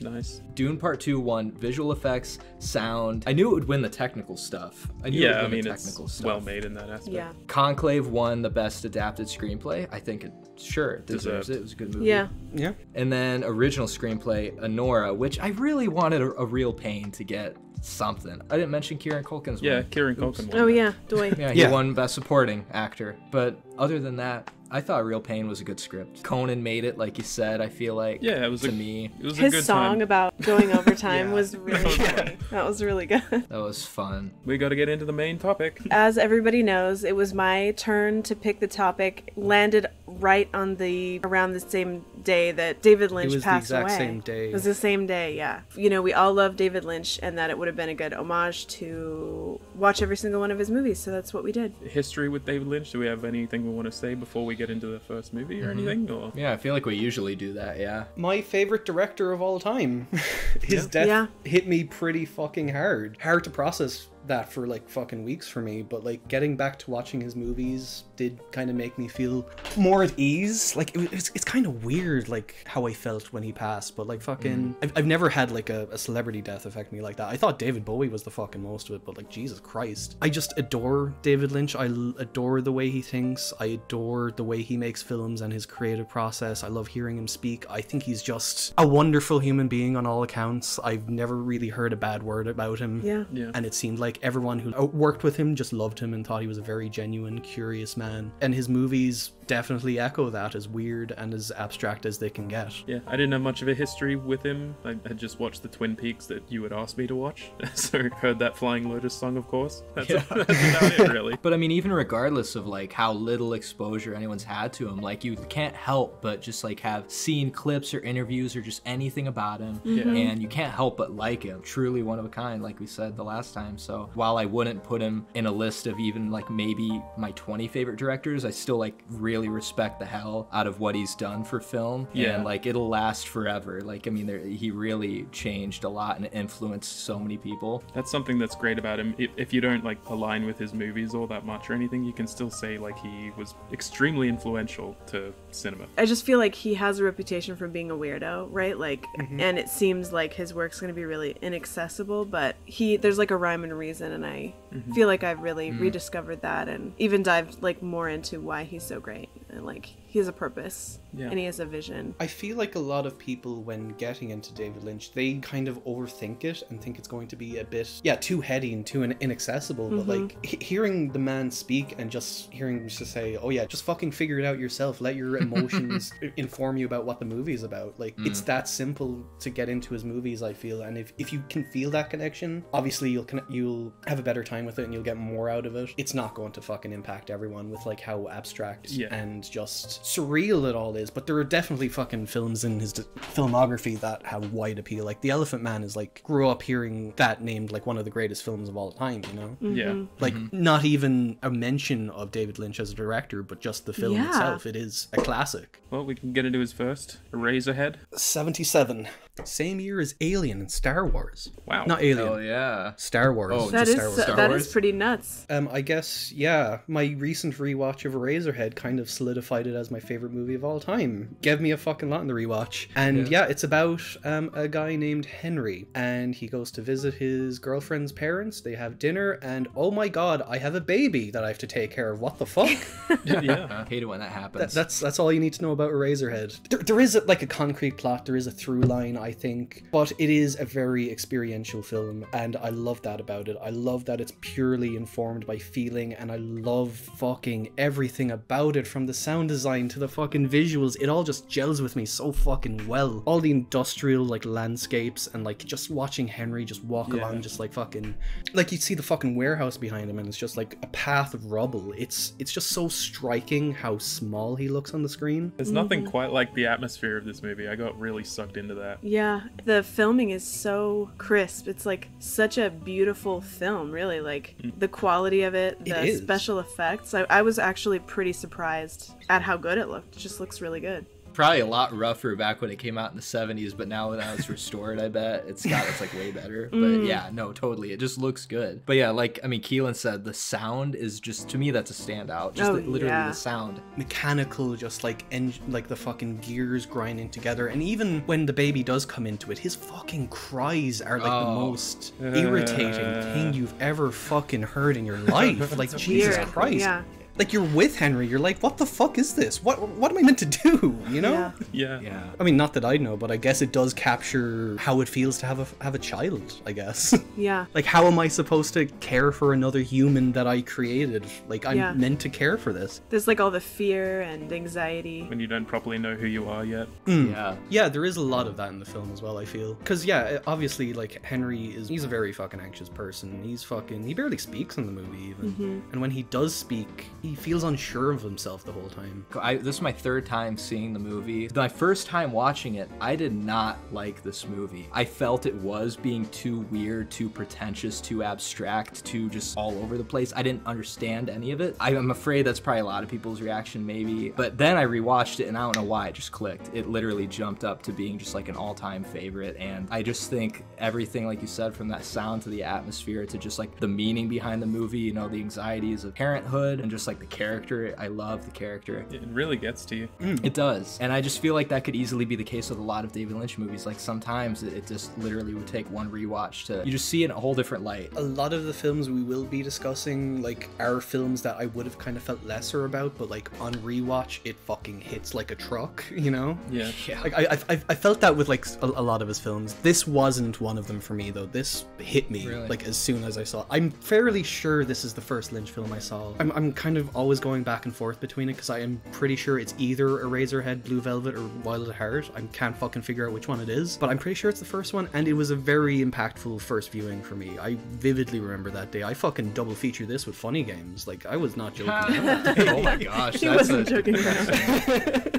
Being in that room watching it just by myself, I remember it was just like the middle of the day, I had the fucking blinds drawn. I was completely sucked into it, and by the end of it, I was speechless. It was like one of those times where like I did genuinely sit at the screen and go like, what the fuck did I just watch, in like an amazing way. Kind of same for me as well. Like I sat there afterwards and it's like, what do you even say after that? Like I'm looking at Julia and I'm like, I don't know what to say. It's just something that locks you in completely, and especially with the sound design and stuff, like it's fucking nauseating sometimes. To me, it's just crazy that like, and here we are in 2025, like we've seen so many movies, so many TV shows, we're having that visceral of a reaction. Imagine the audience back in 77 who had never seen anything like this, like when nothing like this had come out. They would have been throwing up. I can imagine like the out of theater like vox pops for them, just like, oh, what did you think of the movie? Oh, I thought it was quite vile. I thought it was weird and I didn't know what was going on or whatever. Yeah. I love those videos though. Spoilers for Eraserhead. So what is like your overall reads on the film in terms of like what you get out of what like the film's saying? What do you think it's about? Was what I'm saying. Well, I mean, taking care of a baby and Yeah. all the fears that come with it. There was a lot more I picked up on this time around, which I'm shocked I didn't pick up on the first time, like the lady in the radiator. Yeah, I want to mention her, yeah. Yeah. The first time I watched it, I didn't really think much of it at all. I was just kind of like, oh yeah, little lady in the radiator singing in heaven. I love this song. Love that song, yeah. Yeah. This watch, it was so hard, it was so painful to watch those scenes. It was like, I can't describe it. It was like, fuck, it sort of felt like suicidal ideation. Like it felt like Henry looking into that radiator. Yeah, when the radiator it was- when the radiator would like glow and he would look at it, I felt Yeah. really sad. Yeah, no, I felt the same as well. Leading into the ending as well, it literally ends with him hugging the fucking lady in the radiator. Oh, so In heaven. maybe he's dead? That is kind of my read on it, but it's a very cut and dry and very nihilistic read for this type of movie, I think. I don't think it is that dark, but I do think there is elements of that in there, if you get what I mean. Yeah. I feel on some level he does have affection for the baby. Like, he's obviously fucking taking care of it. And just like on the coattails of what you're saying, Keelan, I love that. Like what we said about David Lynch, like he just wants you to interpret it. And I feel like he would be the kind of person that would just put that idea out there so that you could explore the character's like headspace more. Even if he's not dead or he didn't commit suicide. Like I feel like those are definitely pretty solid ties to what the meaning of that could be. And at least your mind is like opened to the complexities of like Yeah. what he's thinking and feeling. Yeah, I can definitely see that. And like with the end with the baby, like how would you even describe it? He like metamorphosizes into Oh that yeah, fucking- yeah. Yeah, that was to me that was disturbing. It's Every time I extremely watch it, disturbing. that scene is Yeah. very disturbing. Seeing the baby And- get big and then just like, Yeah. like Set in to the different wonder. parts of the room. Again, with the sound design in that scene, it's so overwhelming and loud. Like when the lights are flickering and like you're saying, like the baby's like head's moving like fucking center frame, left frame, right frame. It's moving all the fuck around. Yeah, it's like all these so sounds. disorienting. These sounds and like Yeah. visual elements that have like come, I guess, to a point in the movie where it's just so overwhelming and like so much of it at once. It's like really hard to sit through. I don't think I have a full read on what's going on there, but like maybe on a further watch I could probably fucking think about that a bit more. I get lost for words with this movie. Like even right now there's like so much I want to talk about with this movie. Like even we haven't even touched on the dinner scene at the fucking start, which is like one of the craziest, most absurd intro scenes to a movie ever, because it is basically the intro to the movie, even though it happens like what 10-15 minutes in. But the whole vibe of that scene, you're just so uncomfortable and like feeling sick the whole time almost, like the Yeah. way that everyone's speaking. The little chickens The that move on the chicken. plate and they bleed when they Yeah. poke it. Yeah. All the it's- puppies. And that was like a really like I think pretty much every David Lynch movie except for probably Straight Story is like and Dune is like very sexual. The chicken sauce coming out and the mom moaning, I was like, this is so fucked up. Absolutely. And I like how you said, like, you know, David Lynch does this and he wants you to have your own read on it and everything. But the real question is, does David Lynch even have the full read on everything that David Lynch does? That's I don't true. know. But that's what I really love about him. He has said he does operate exactly like that. If he latches onto an idea, he will make it work. The thing I love about David Lynch the most is that he is painfully sincere. I don't get that from his movies. I don't get him like putting shit in there to be like, oh, this is gonna freak people out. I feel like it's just something that he wants to see on screen, whether it fucking matters to the story or not. He wants that emotion evoked from the viewer. That is David Lynch in a nutshell. Just pure emotion and passion and just unapologetic weirdness. It is very hard to find the words for this film sometimes. It's such a singular film. Yeah. There's nothing like it. Even in Lynch's filmography, there's nothing like Eraserhead. I do think there's genuine sincerity and emotion in there, but it is an overall very dark and heavy movie, you know? And Yeah, it you is, can't yeah. help shake that feeling afterwards. It's hard to fucking describe it sometimes. Kind of just an overwhelming movie for me to think about, because when I think about this movie, it's like, fuck, like, where am I gonna fucking start with this, you know? It just does, like, unspeakable things for me. It's experimental, But- but there's a lot there. It's impressive as a first film. It's Exactly. It's a lot about what you get out of it as the viewer. Yeah. I'm going Well- with a 10 out of 10. I loved it. Hell yeah. Fucking unreal. Obviously, yeah, a fucking 10 out of 10. I adore Eraserhead. It's the best film ever made. Add on to that, also a 10 out of 10. Well, I do love it, but I did find it a little challenging. Sometimes I guess I'm over-explaining. I give it an 8 out of 10. I need to watch it again, but I did love it. 3/4 of the way through, I was a little lost, and then it picked up again for me. It is a tough one. The Elephant Man. Came out in 1980, directed by David Lynch. A Victorian surgeon rescues a heavily disfigured man being mistreated by his owner in a side freak show. And behind this person with this monstrous facade, there is revealed to be a person with great intelligence and sensitivity. It's based on a true story of Joseph Merrick. It's kind of weird that, it's the second movie by David Lynch, but it's like, it is such a popular movie. It's such an iconic movie, and it is one of his most accessible movies. Such a 180 from Eraserhead. We should kind of preface this as well with that. I don't know if you guys knew this, but the actual true story is very much different from this movie. I don't know if Yeah, you I read knew into it a but little bit, but not too much. Merrick and the circus were partners, and they had like a deal going on. Yeah, so they were like cutting deals together, and they were benefiting off like the sideshow circus thing. In terms of the doctor stuff, I'm not sure how accurate that is. I just know the fucking circus stuff was like Merrick wanted to do that. At the end of the day, this movie is about empathy. Yeah. That is the big through line of the movie. It is all about empathy. John Hurt and like Anthony Hopkins, like, fuck me, incredible. Man.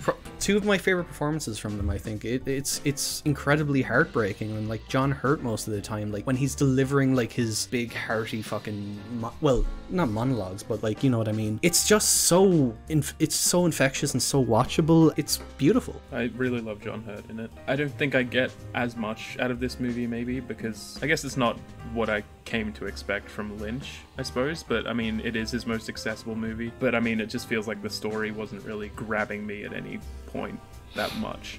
But it's still like really well made and everything, and it's a very empathetic movie, but those parts just kind of faded into the background a little bit with like some of the plot stuff going on.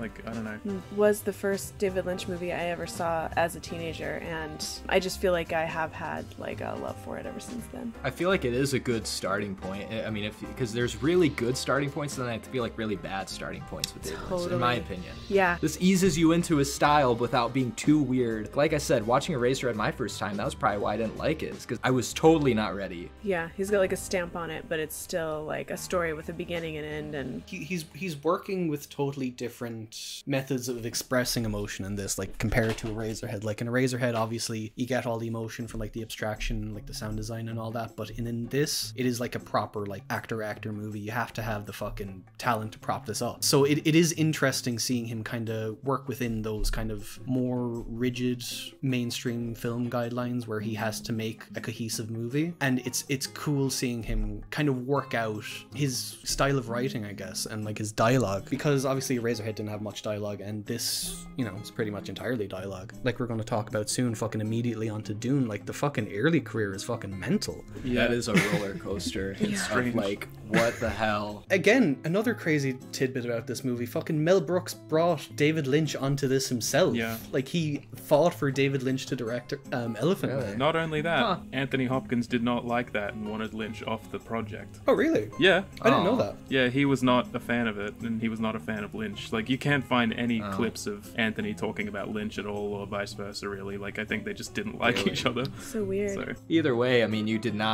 would never have guessed that just by watching the movie, because yeah, I feel like he is directed really well. Yeah, he Anthony is. Hopkins in this movie. It's Anthony Hopkins. He's a fucking professional. He knows what he's doing. Do we want to hop into spoilers? Yeah.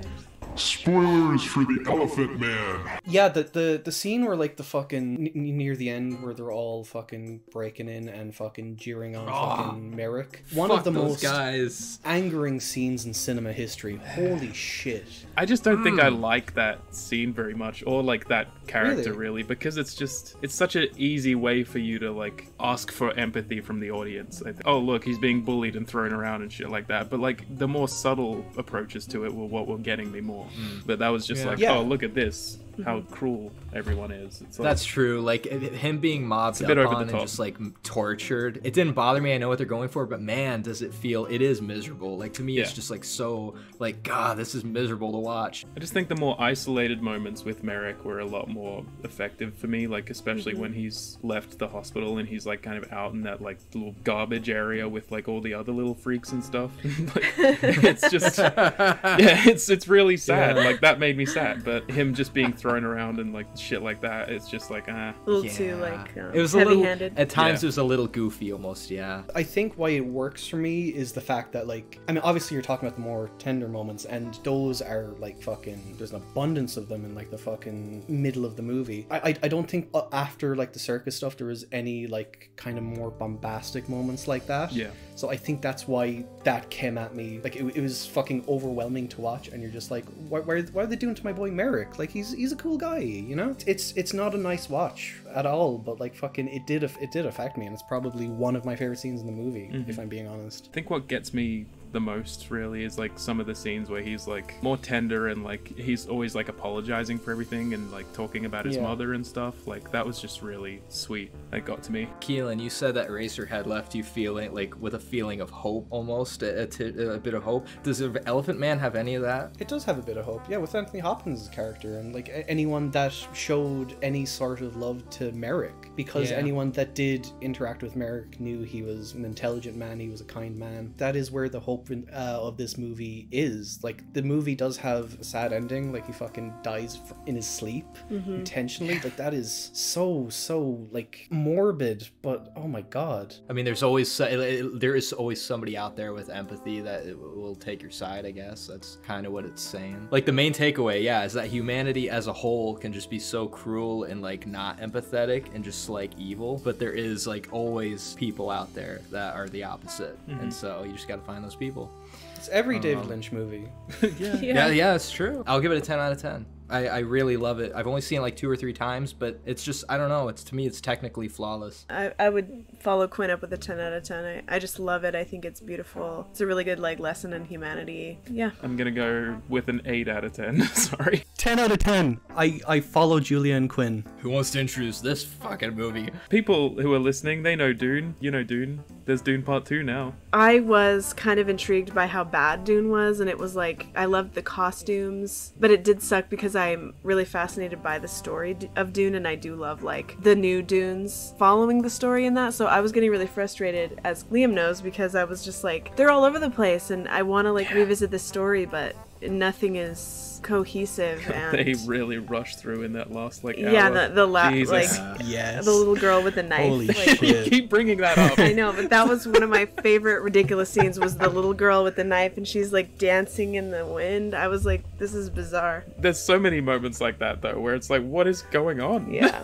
That is the best word to describe this movie, is bizarre. I like the movie because it's bizarre. I think it's easier to palate with the Denis Villeneuve films, because I think if this was the only Dune we had, I wouldn't like it as much, I think, even Yeah. with my love for Lynch. That is actually, I just realized I was feeling the same thing. I feel like if I didn't know the story, I wouldn't like have enjoyed this so much and thought it was so funny. It's because I did know what was going on, because yeah, blah blah blah. Yeah. And it actively goes against the message of Dune.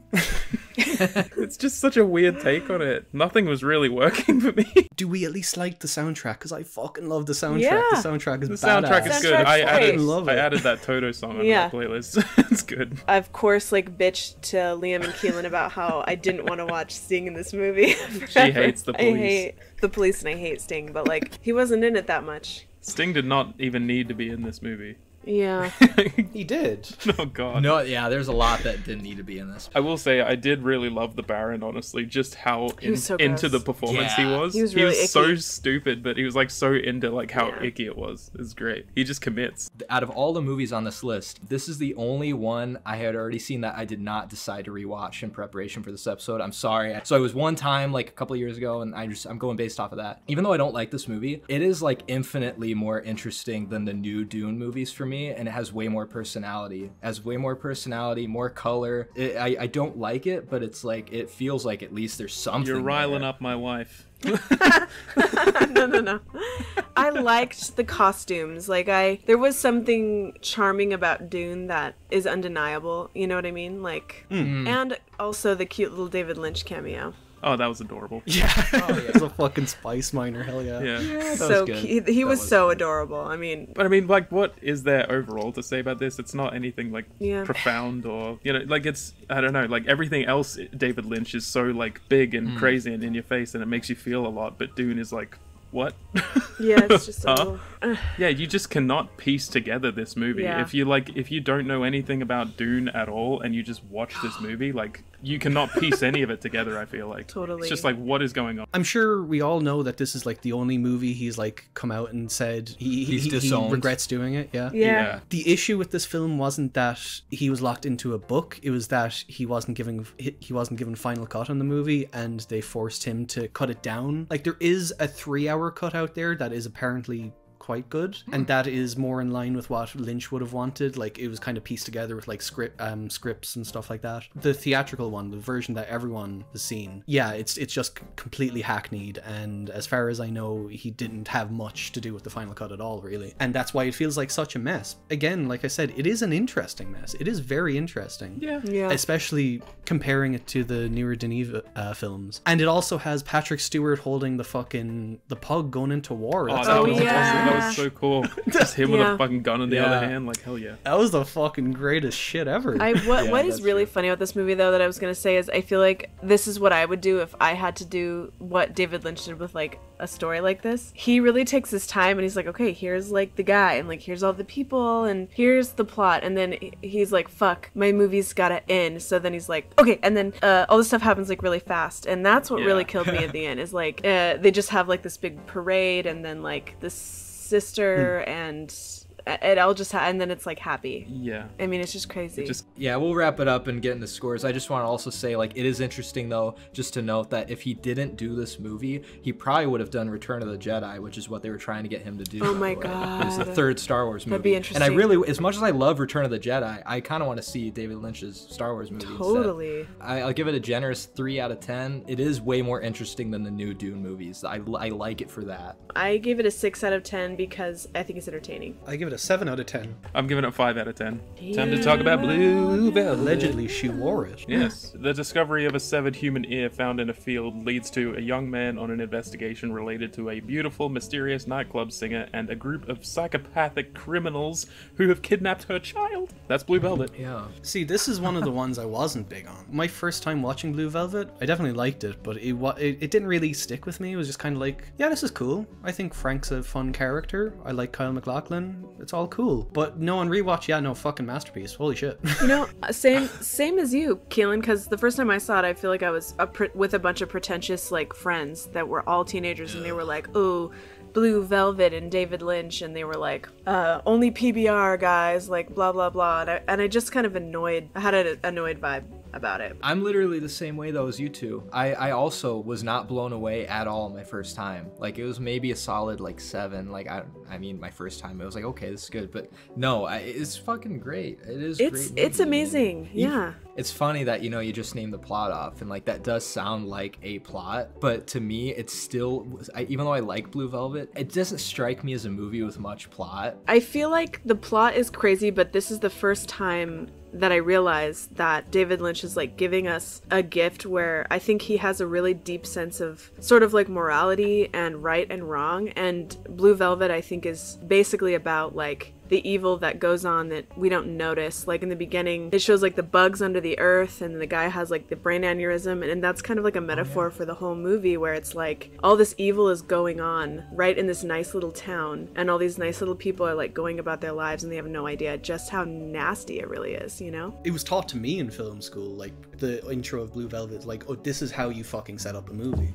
Oh, neat. This is what we That's were awesome. taught. Yeah, it's exactly what Julia is saying. It is literally just that. You get the shot of like the fucking blue skies and the white picket fence, and then you're slowly getting down, and then it's just like the screen is filled with like worms and bugs and shit, and you're like, oh god. It gets so dark so quickly, and it's such a great tone setter for the type of film that this is. It feels like Lynch's love letter to Hollywood, but with his own sick perversions latched onto it. Very, very Hollywood in how sincere and sentimental it is, and especially the relationship between Laura Dern and Kyle MacLachlan. Borderline cheesy at times, but it works so well because of how much you believe in these two characters and how likable they both are. And as it delves into like the more darker stuff, like as he, you know, meets Isabella Rossellini, like obviously the plot goes off the rails then, but it is that central relationship that makes this movie work as a whole. It kind of anchors it, which I think is the point of it too.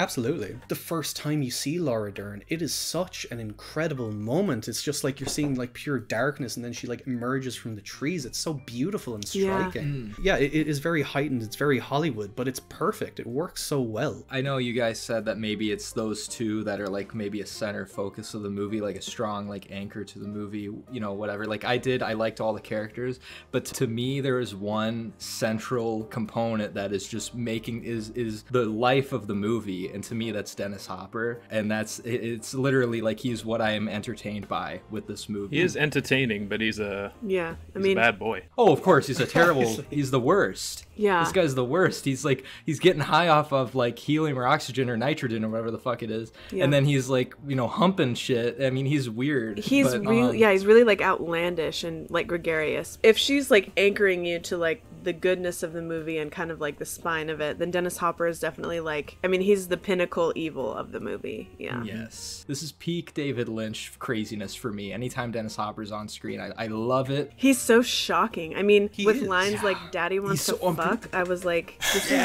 it's so absurd. It's that bit much darker because of how absurd it is. Yeah. There's so many quotable lines, and they're all basically from him in this movie. I mean, everyone knows the Heineken. Fuck that shit. I love that. And it's like that had to have boosted the sales of PBR. It just had to have. Oh, absolutely. I'll send you straight to hell, fucker. Spoilers for Blue Velvet. I just love it. And it's such a passing line. It's like you wouldn't even notice it. Like it's such a little thing. But I love when he's getting high off of that mask. And then he looks at the woman. And then he's like, oh, and then he's like, he looks down at her breasts. And he's like, what are those? Oh, yeah. I just couldn't stop laughing at that shit. Why it all comes back to Kyle and Laura for me is the line, why is there people like Frank in this world? Yeah. Like I think Kyle MacLachlan says that, and the way he delivers it is so like it hurt my heart. It was like, man, I believe him. Like, just why are there people like Frank in this world? It's such a simple line and like borderline juvenile, but sometimes you kind of need that kind of cheese to fucking enhance the scene. And as well as that, like that whole scene is just like fucking stunningly beautiful. Like everything they're saying to each other is so passionate, so beautiful. My favorite scene is the scene where that guy sings "In Dreams" by Roy Orbison. Ugh, yeah. Oh, it's beautiful. Yeah, that's a great scene. I fucking loved Dean Stockwell too. He is such a striking actor. Ugh, I love him so much. And yeah, especially in this, even though he's only in it for like the one scene, but like how flamboyant he is, and like the way he's interacting with like fucking Frank as well. It's so entertaining. It is just such a blast. Yeah, it's a very unusual relationship, and there's like all these subtleties to it. Loads of fat women hanging around as well. Yeah, it's so bizarre, and they're like kind of doting on everybody and just chilling, like very weird vibe. But then he breaks out the fucking Roy Orbison, and you're like, okay, I'm in. Yeah. For sure. But it is like observing a kind of weirder part of like, I mean, it's still just like evil of this world or whatever, or of this movie, but like it's still, there's beauty in it, which is really odd. Absolutely. The way that he does this is just, I don't know. Yeah, there's no one like David Lynch. There's two ends of the spectrum. There's like kind of goodness and like the journey to obtain it and the desire for goodness, and then there's just like evil. I mean, it's just a very... Yeah, I mean, even, like, it feels like Dennis Hopper in that scene as well is, like, moved by the music and stuff and, like, you know, having this lovely moment. But then he, like, interrupts it and it's like the evil takes over, I guess. It's like, I don't know. Yeah. We haven't really talked about Isabella Rossellini much, and she's another, like, fucking She's great. highlight of this movie. Like, the relationship between her and Kyle MacLachlan is so fascinating and so bizarre, like, from the outset. Another thing where, like, you do believe them both, like, at all times. times. Fucking Isabella's character is just, she just had my fucking heart aching the entire time. Like, I felt so horrible That for her, scene you know? where they like see her on the lawn, it just breaks my Yeah. heart every time. Like, it's Yeah. so Oh. shocking and so horrible. Interestingly enough, like fucking a famous Roger Ebert review where he called that scene out. I think he was completely wrong there, because that is a very important part of What the did movie. he Like, say she's- about it? He felt that David Lynch was basically exploiting Isabella Rossellini by having Oh, her wow. be naked on the lawn, pretty much. It is like her at her most vulnerable. Yeah, Yeah, it's it's a like very a call for affecting. help and- Yeah. Yeah. And I feel like that scene has a lot to say about her and Kyle MacLachlan's relationship in the movie too. It's not like they need each other or having like a real affair. It's like he's her beacon of like hope in this pit, you know? Yeah, she's doing her fucking best. She's doing anything to get her son back. Love it. 10 out of 10 from me. I would give it a very generous 9 out of 10. It's not perfect to me. I don't know if it'll ever be perfect, but it is a lot of fun. And I'm going with a 10. What a surprise. I gave a Lynch film 10 out of 10. I'm evil. I'm going with an 8 out of 10. Sorry. Wow. But Oh. I did love a lot about it, but it's just not completely hitting for me as much as I'd like it to just yet. But I do love it. Next is Wild at Heart, which was the first Lynch movie I ever saw. And what an intro it is. Yeah.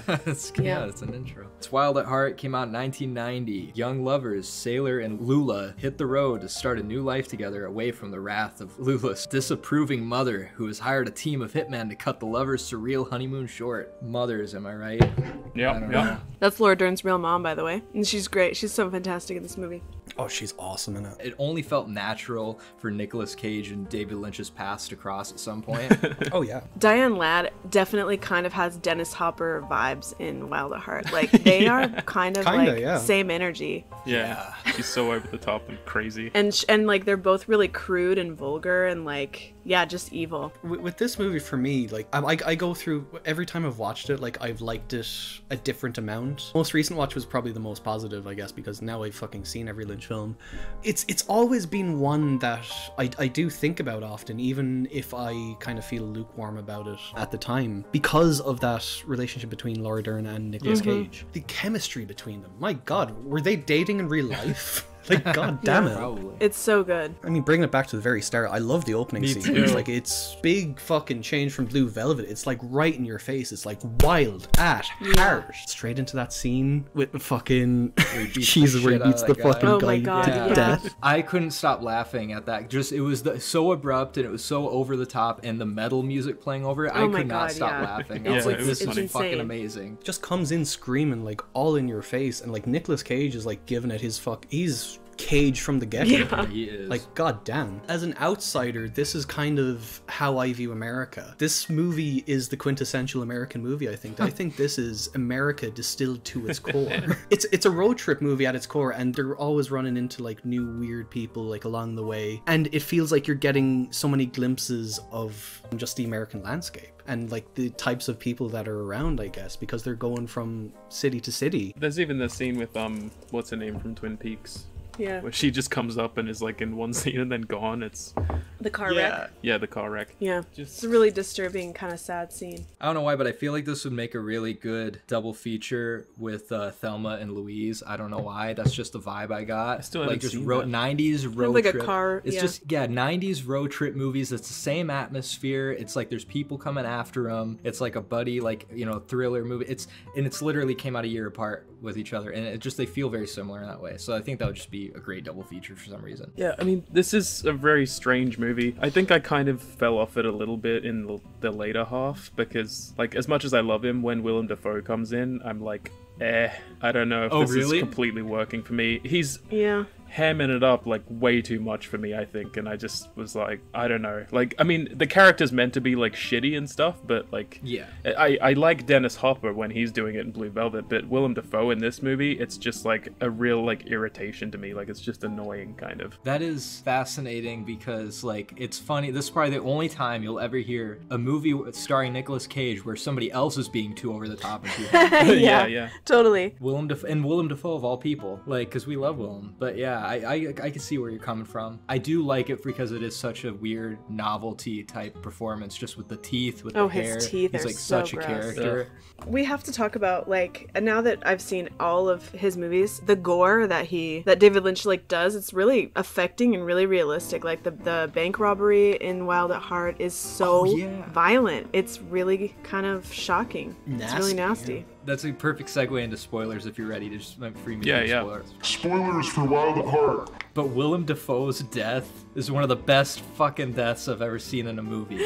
Yeah, that was great. They had that- Oh, it's crazy. Didn't he basically shoot himself in the head by accident? and Yeah. blow his head off? That was Yeah. great. It was, That and it was so awesome good. after all this gross shit he does. I mean, this is one thing that I was telling Liam, like that documentary Lynch Oz, where it's like talking about David Lynch's inspiration being The Wizard of Oz, which is like one of his favorite films. Wild at Heart is like the biggest parallel, you know, obviously, because it's like, Yes. you know, the Glinda and everything, but it always makes me really sad because during that sort of like sexual assault scene with Willem Dafoe and Laura Dern, it's such an interesting scene because he's so disgusting, and it shows like the complexity of a situation like that really well, because it's like she's being violated but she's also kind of turned on by it, but then she clicks her heels together like Dorothy in The Wizard of Oz. I didn't make that connection. I didn't pick that up at all either. I just It always didn't even makes me think so of sad, yeah, because it's like she doesn't want to be in that situation. it. And then obviously, yeah, with the ending, that total callbacks, yeah, to Wizard of Yeah. Oz. I really, really love like the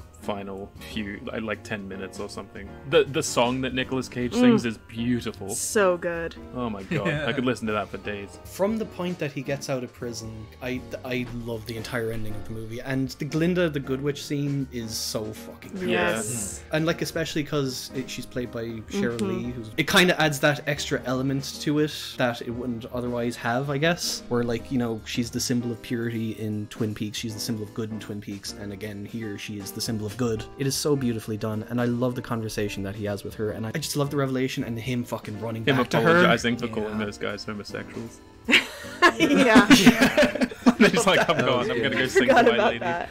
It's a great ending. This, I don't think I've probably mentioned this in the podcast before, but my favorite Nicolas Cage moment of all time, when they fucking pull over and start fucking just dancing. Yeah. That's On one the of side my of the road favorites. where, like, she's She's just- like, I can't handle the bad news. Like, we gotta dance.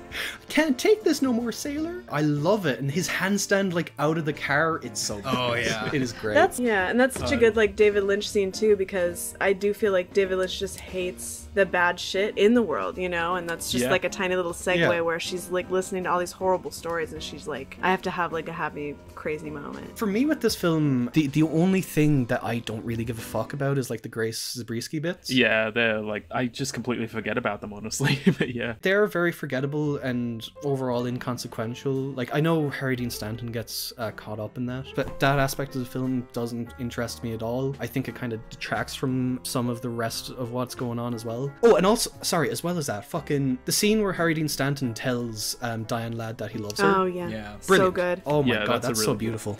I do think it's funny that Isabella Rossellini's character is the daughter of that lady, and they look exactly the same. Like they have the same unibrow and the same like hair. I do get Oh, yeah. that cracks me up. That whole trailer park was such a vibe. Yeah. Seriously. Not necessarily a good Yeah. vibe, but a vibe nevertheless. Yeah, for real. Fucking Jack Nance coming over. Oh my I love when God. Jack Nance Jack Nance pops up is in a the Lynch best. movie. I know. God. Overall, like Sailor and Luna's relationship might be one of my favorite in films, Yeah. honestly. It's a great I one. love the it's a relationship. It's a good love story. It is the reason that I do think about this movie a lot, and I think it's the reason why I've decided that, yeah, I do love it, caveats and all. I just think it's amazing. I'd give Wild at Heart 9 out of 10. 9 out of 10 for me as well. I am gonna go with a 7 out of 10. Still just has some bits for me that just don't work, like plainly just don't work. But I mean, yeah, who knows? On a rewatch, I might like it more. I'm actually, yeah, and I'm with Liam. I actually also gave it a 7 out of 10. Because, yeah, it's good. And there is a lot of things I like about it, but this is another case of like, okay, I only saw it one time. I know a rewatch can only improve it. It's good. It's entertaining, but yeah. Moving on to Lost Highway. 1997, me and Liam's birth year. Hey. A tormented jazz musician finds himself lost in an enigmatic story involving murder, surveillance, gangsters, doppelgangers,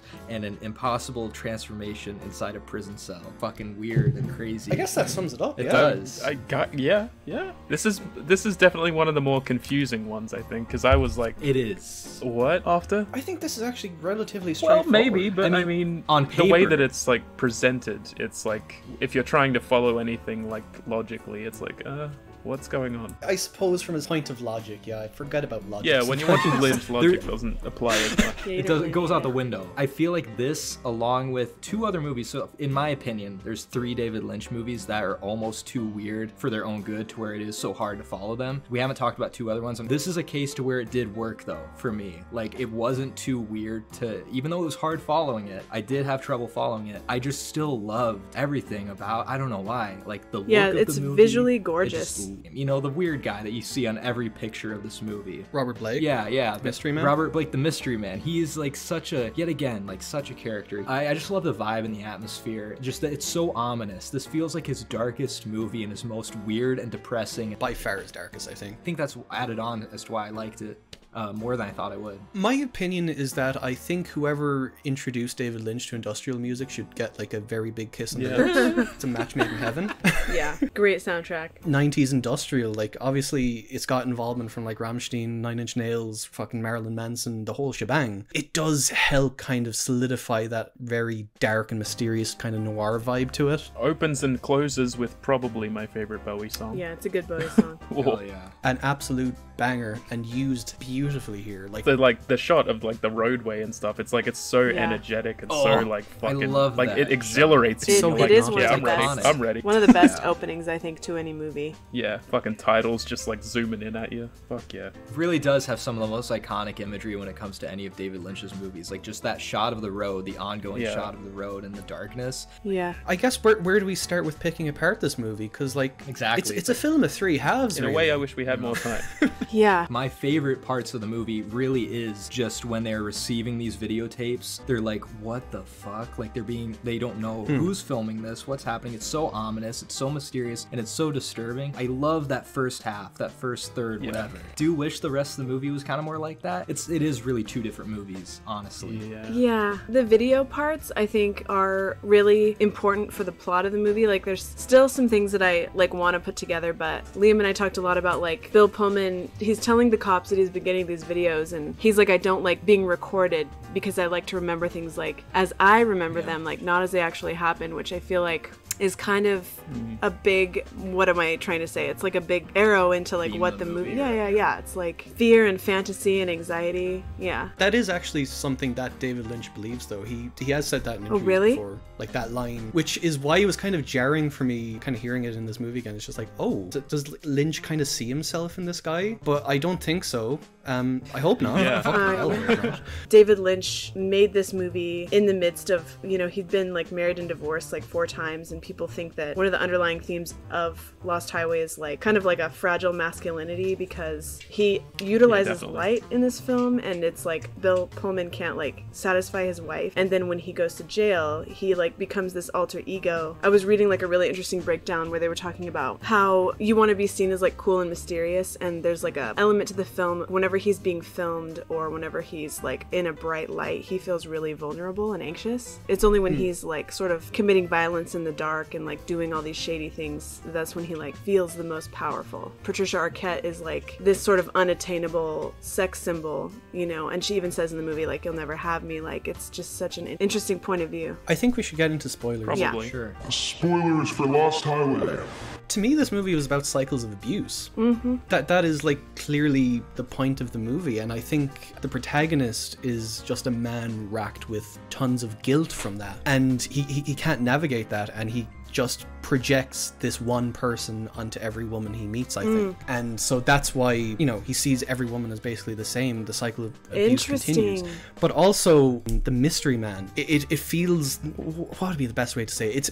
He's more of a vessel to project himself onto, to get away from his own mind, I guess. Like he's trying to distract himself from his own evil, I guess, Yeah. by manifesting someone even more evil than him, that's stalking him, that is potentially a fucking Kind serial of like a killer. scapegoat for his own Yeah. sort of conscience. That is my read on the Did mystery you look man. up the mystery man? Because that actor like really killed his wife Yeah. in real life. Fucking crazy. Yeah, he did. That's insane. Oh, for real? Yeah, Oh like, my god. after the movie. That adds on to why this disturbingness of this movie. Yeah. The only thing I don't really like about this movie is the Marilyn Manson jump Come scare. on. Come on.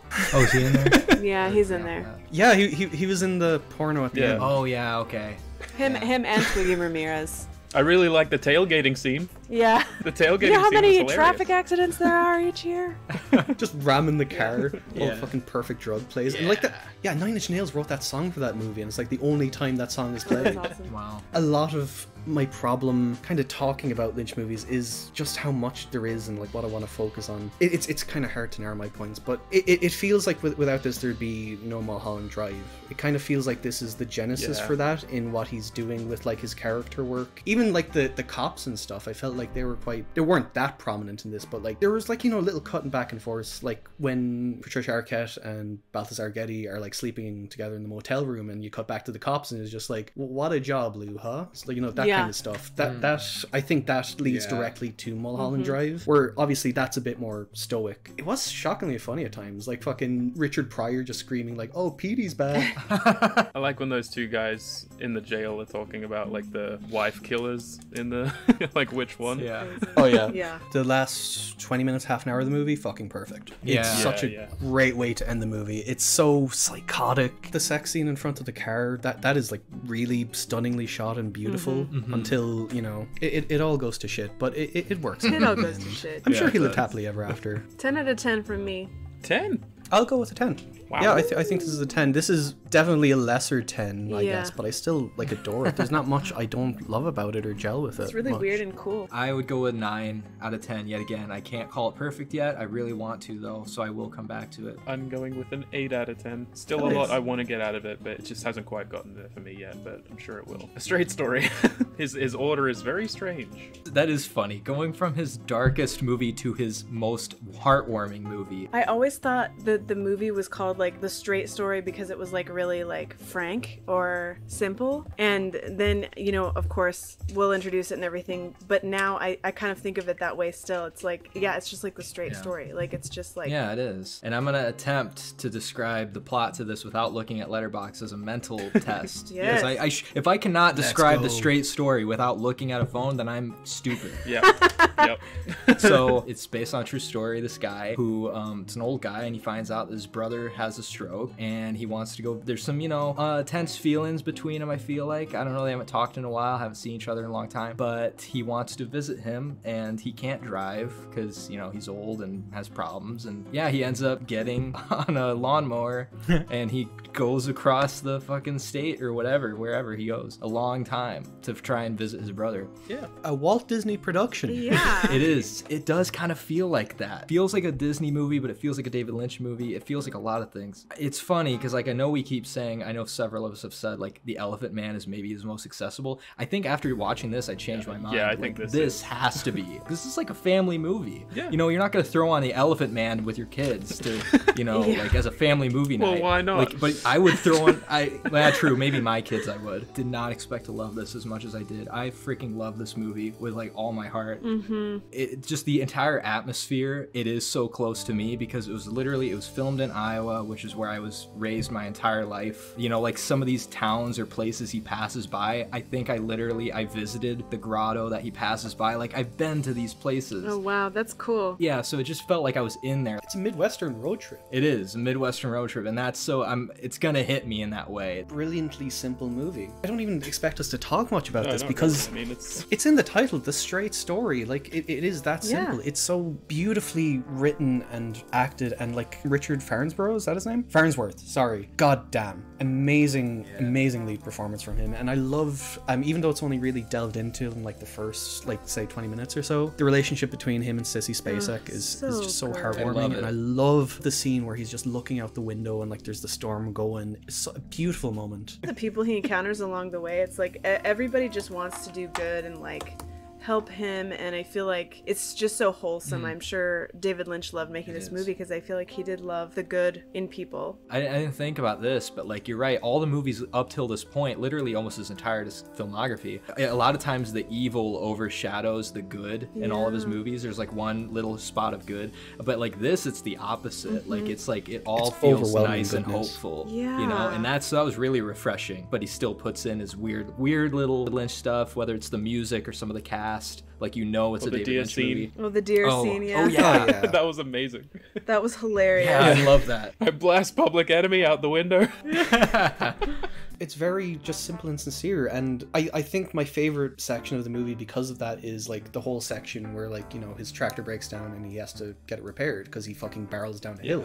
That whole sequence was just, it was this movie to me. It's just the beauty of humans, people helping. Especially the scene in the bar where he talks to that other That old made guy. me That was cry. Oh, that was my too God. much So for me. sad. The war stories. I love that. Also with that girl that comes and joins him at the start as well, like how she leaves the bundle of Yeah. sticks for him and stuff. Yeah. I nearly got choked up. I was like, oh my It god. was really, really sweet.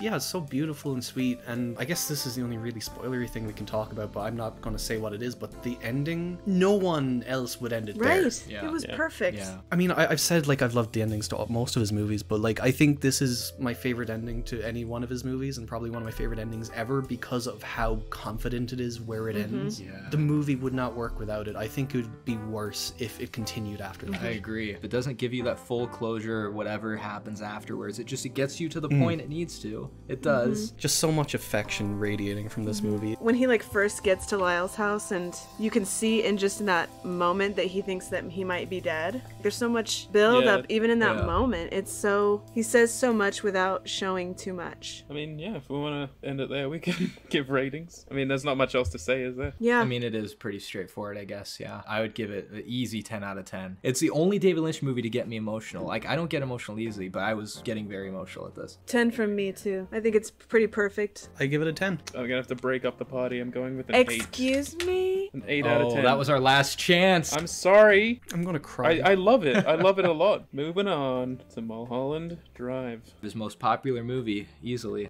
That or Blue Velvet, right? Yeah. Yeah, it's between those two. Came out in 2001. Blonde Betty Elms has just arrived in Hollywood to become a movie star when she meets enigmatic brunette with amnesia. Meanwhile, as the two set off to solve the second woman's identity, filmmaker Adam Kesher runs into ominous trouble while casting his latest project. I'll just say right here, this is where everyone starts hating me. At least the Lynch fans out there.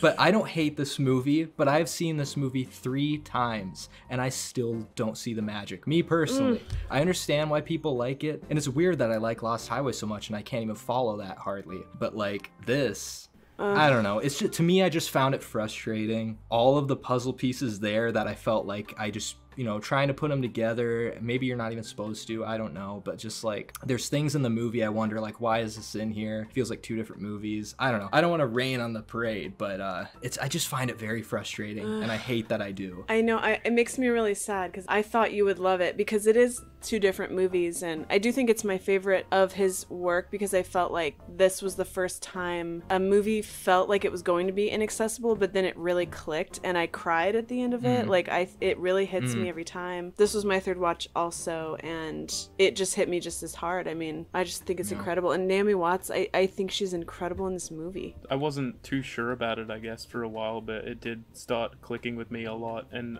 honestly, for like the last hour and a bit, maybe, like I was just glued to the screen, completely locked in, was barely saying a word. I don't know. It was all just such a big feeling to me, and I don't know. It's a lot. I do love it. And sorry, I'm sure Keelan, you're about to go, but I just want to jump on that and say, like, that's interesting because where you felt glued the second half, I'm the opposite. I really love the first half of this movie. I'm so split, and maybe it is just because it's a bit more simple. They're setting up the pieces. I don't know. But then the second half is really where it loses me. It just totally loses me, and I hate that it does. Yeah, I love Mulholland Drive. I'm a Lynch fan. Of course I love Mulholland Drive. I didn't get to rewatch it for this out of pure honesty, but it is very clear in my head. Last time I saw this was in a cinema. I got to see it on 35mm in the Prince Charles in London, and it is probably one of the best cinema experiences I've ever had because of the way this movie is. Watching it on the big screen, fuck me, there's nothing else like it. It's such a big and adventurous movie as well. It's bringing you down so many different paths and giving you so many different emotions. Like you got like the hitman stuff, and then you've got the stuff with Diane and Rita. Just like 2 completely polar opposite ends of the spectrum. Putting all of it together, it's just a perfect puzzle box of a movie, I think. I got to see this in the theater as well, and it was horrible because everybody was laughing the whole time, and I couldn't believe it. They laughed at like every tender moment, and they laughed at like the funny stuff too, but I was like, this isn't funny. Like, this is actually a serious part. And people are I crazy. hate audiences like that. Yeah. No. Yeah. And it's like just because it's a But- classic or something, they laugh more. I've heard that coming from a lot of Americans when they go to see like an older movie or like a kind of a respected movie, I guess, and they just kind of take the piss out of it Yeah, the whole like time. The Exorcist. That happens all time when Exorcist is released. I could Everyone see that. laughs Yeah, at it's it. like, and that's a drama. I'm like, this is a serious Yeah. fucking movie. Speaking of funny parts, so actually funny parts, not whatever your audience was probably laughing at. All of stuff with what's his name, the director guy Justin in real Theroux? life. Yeah, Justin Theroux. Theroux. I do love that aspect of the story when he's being almost blackmailed or sent on this weird like chain of events. I genuinely love all that. I think it's hilarious. I just think it's I really love that part of the movie, and it's super Billy Ray entertaining. Cyrus. And Billy Ray Cyrus. Yeah. Yeah. Like all that shit was is amazing. hilarious. Yeah. Spoilers for Mulholland Drive. But when he walks in on them like together and then he doesn't even say anything, he just takes her jewelry and then just pours paint on it. I'm like, this is fucking good. Yeah, that was making me Yeah. laugh a lot. There's some good goofy moments for sure. I wish that had more moments where I was enjoying it like that. So I don't know, the more it went on, it like started to get more serious with everything, and like when it does, I felt so hypnotized by all of it, really. It is a very dreamy, nightmarish feel a lot of the time, and I think that's how Lynch affects me the most sometimes. Whenever he's able to capture those kind of vibes, I get really, really uncomfortable, and it like affects me for a while. And I think he does that really well in here, especially in like the last hour. 'Cause there are some things in there where I'm like, fuck, I don't know, like the tiny people coming under the door and stuff, and like all of that kind of shit. It freaks me out. It actually freaks me out. It's so out there and weird, but like, and some people may laugh at it probably, but yeah, it does affect me. it is No, very it's nightmarish. incredibly unsettling. Everything to do with the lady behind the diner is Oh, just yeah. Oh my god, pure nightmare. awful. I wanted to bring that scene up because this is yet again why I get so frustrated at the movies, because that is genuinely one of my favorite scenes in the movie, but I just don't know why it's there.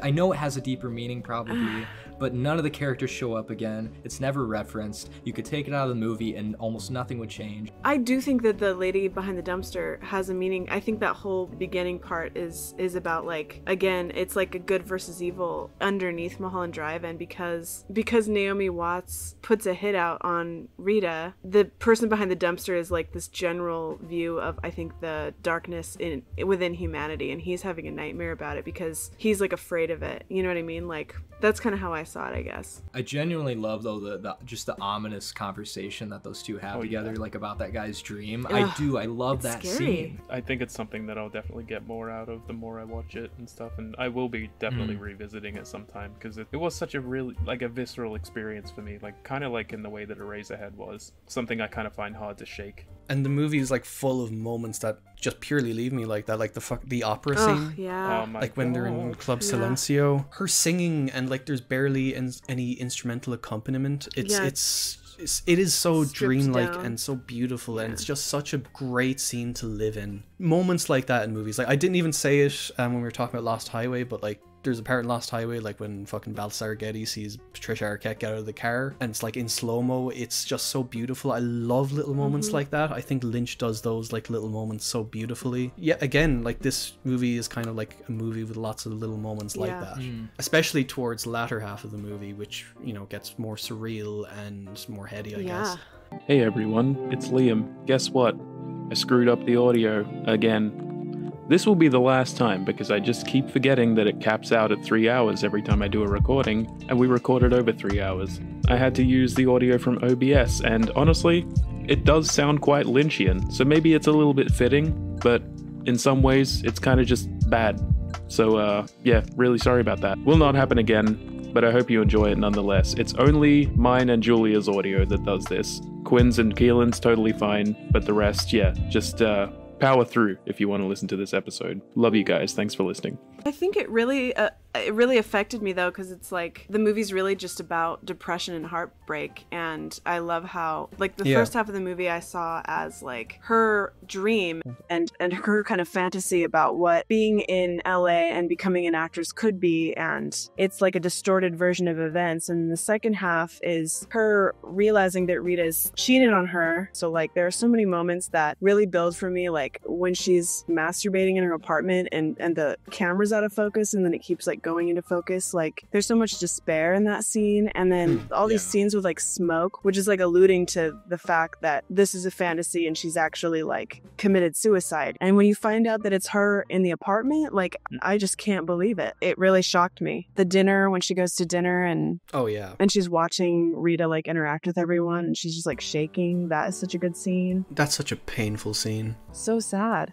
We could wrap it up if you want. 5 out of 10. Yeah, it's split. I'm just split down the middle. Maybe sometime. Quinn, you've given it more than enough of a shake. I have. I'm satisfied with your Yeah, 5 that out was of 3 10. tries. Yeah, 3 times. Fat 10 for me, anyway. Yep, 10 for me too. Yeah, 10 for me. Holy damn. I fucking loved it. It's amazing. It really affected me. Well, holy shit, guys. On to his last movie, right? Yeah. What the fuck? Yeah, getting into this. Okay, Inland Empire. This is David Lynch at his most David Lynch. There's literally a 1-sentence description for this movie. As a Hollywood actress begins to adopt the persona of her character in a film, her world becomes nightmarish and surreal. That's it. Well, the line for it, right, was a woman in trouble. That's what David Lynch said, right? Actually, the marketing team came up with that because they didn't know how to advertise the movie. Right, yeah. It's like, how do you advertise this? You don't. You don't. From what I was reading, like, apparently they watched the movie multiple times and they were still trying to figure out, like, a tagline for the movie to market it, and all they could come up with is a woman in trouble. Because, yeah, this is a very... Do you know how this was made at all? Yeah, this is...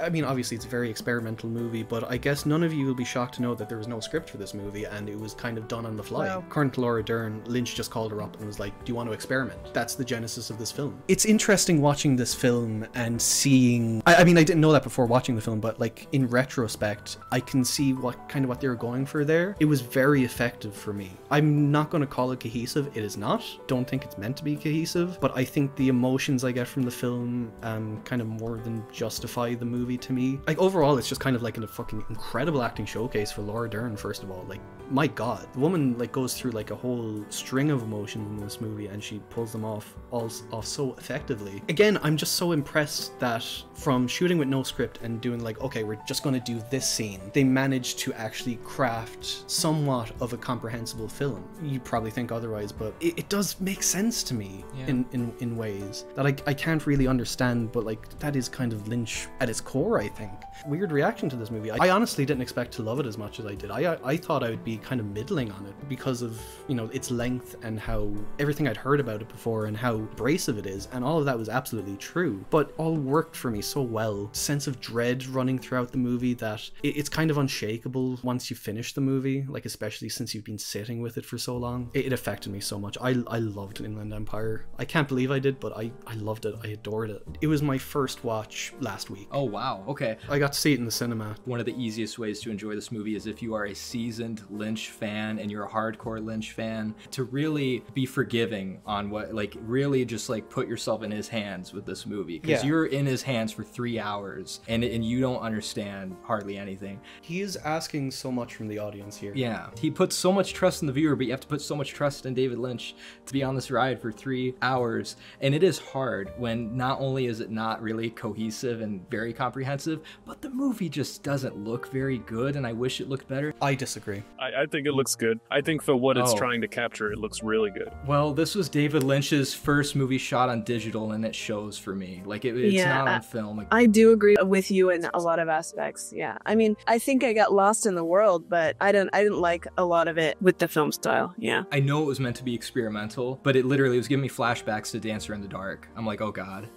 Yeah, totally. Dancer in the Dark I love, but admittedly it looks terrible. Yeah. I haven't seen it in years, but I don't remember. I mean, you should go back to it. But anyway, going back to what Keelan said about like it's putting so much trust in the viewer, and like, you know, you get so much out of even like a lot of the movies we've talked about up until now. Like, his approach is like asking a lot from the viewer to like feel a lot of things and like approach it in an emotional way. And like, I think that's why this movie does kind of work for me. It's asking a lot of you in that way, and I may not have gotten too much out of it right away or anything, but I can totally see myself coming back and being like, this is affecting me now, like, again, in a different way or something. There's so much there to take from, even though it feels like it's very, it can get very like draining after a while because it feels like the same style over and over and stuff, and like, you know, the scenes are just kind of all over the place. All over the place, really. It does affect me in that kind of way where it's like, I can't really shake it. I can't really stop thinking about it. We watched it last night and I was like afraid to go to sleep, kind of. It was just affecting me in that kind of way, and I think a lot of that is due to the camera work as well, because it feels like a more realistic thing, and you're seeing these things that are kind of nightmarish in this more realistic way. I don't know, it does kind of fuck me up. Like when Laura Dern is kind of seeing herself at the table with Jeremy Irons and everything, and all that. Probably the best scene for. And then she like runs away, and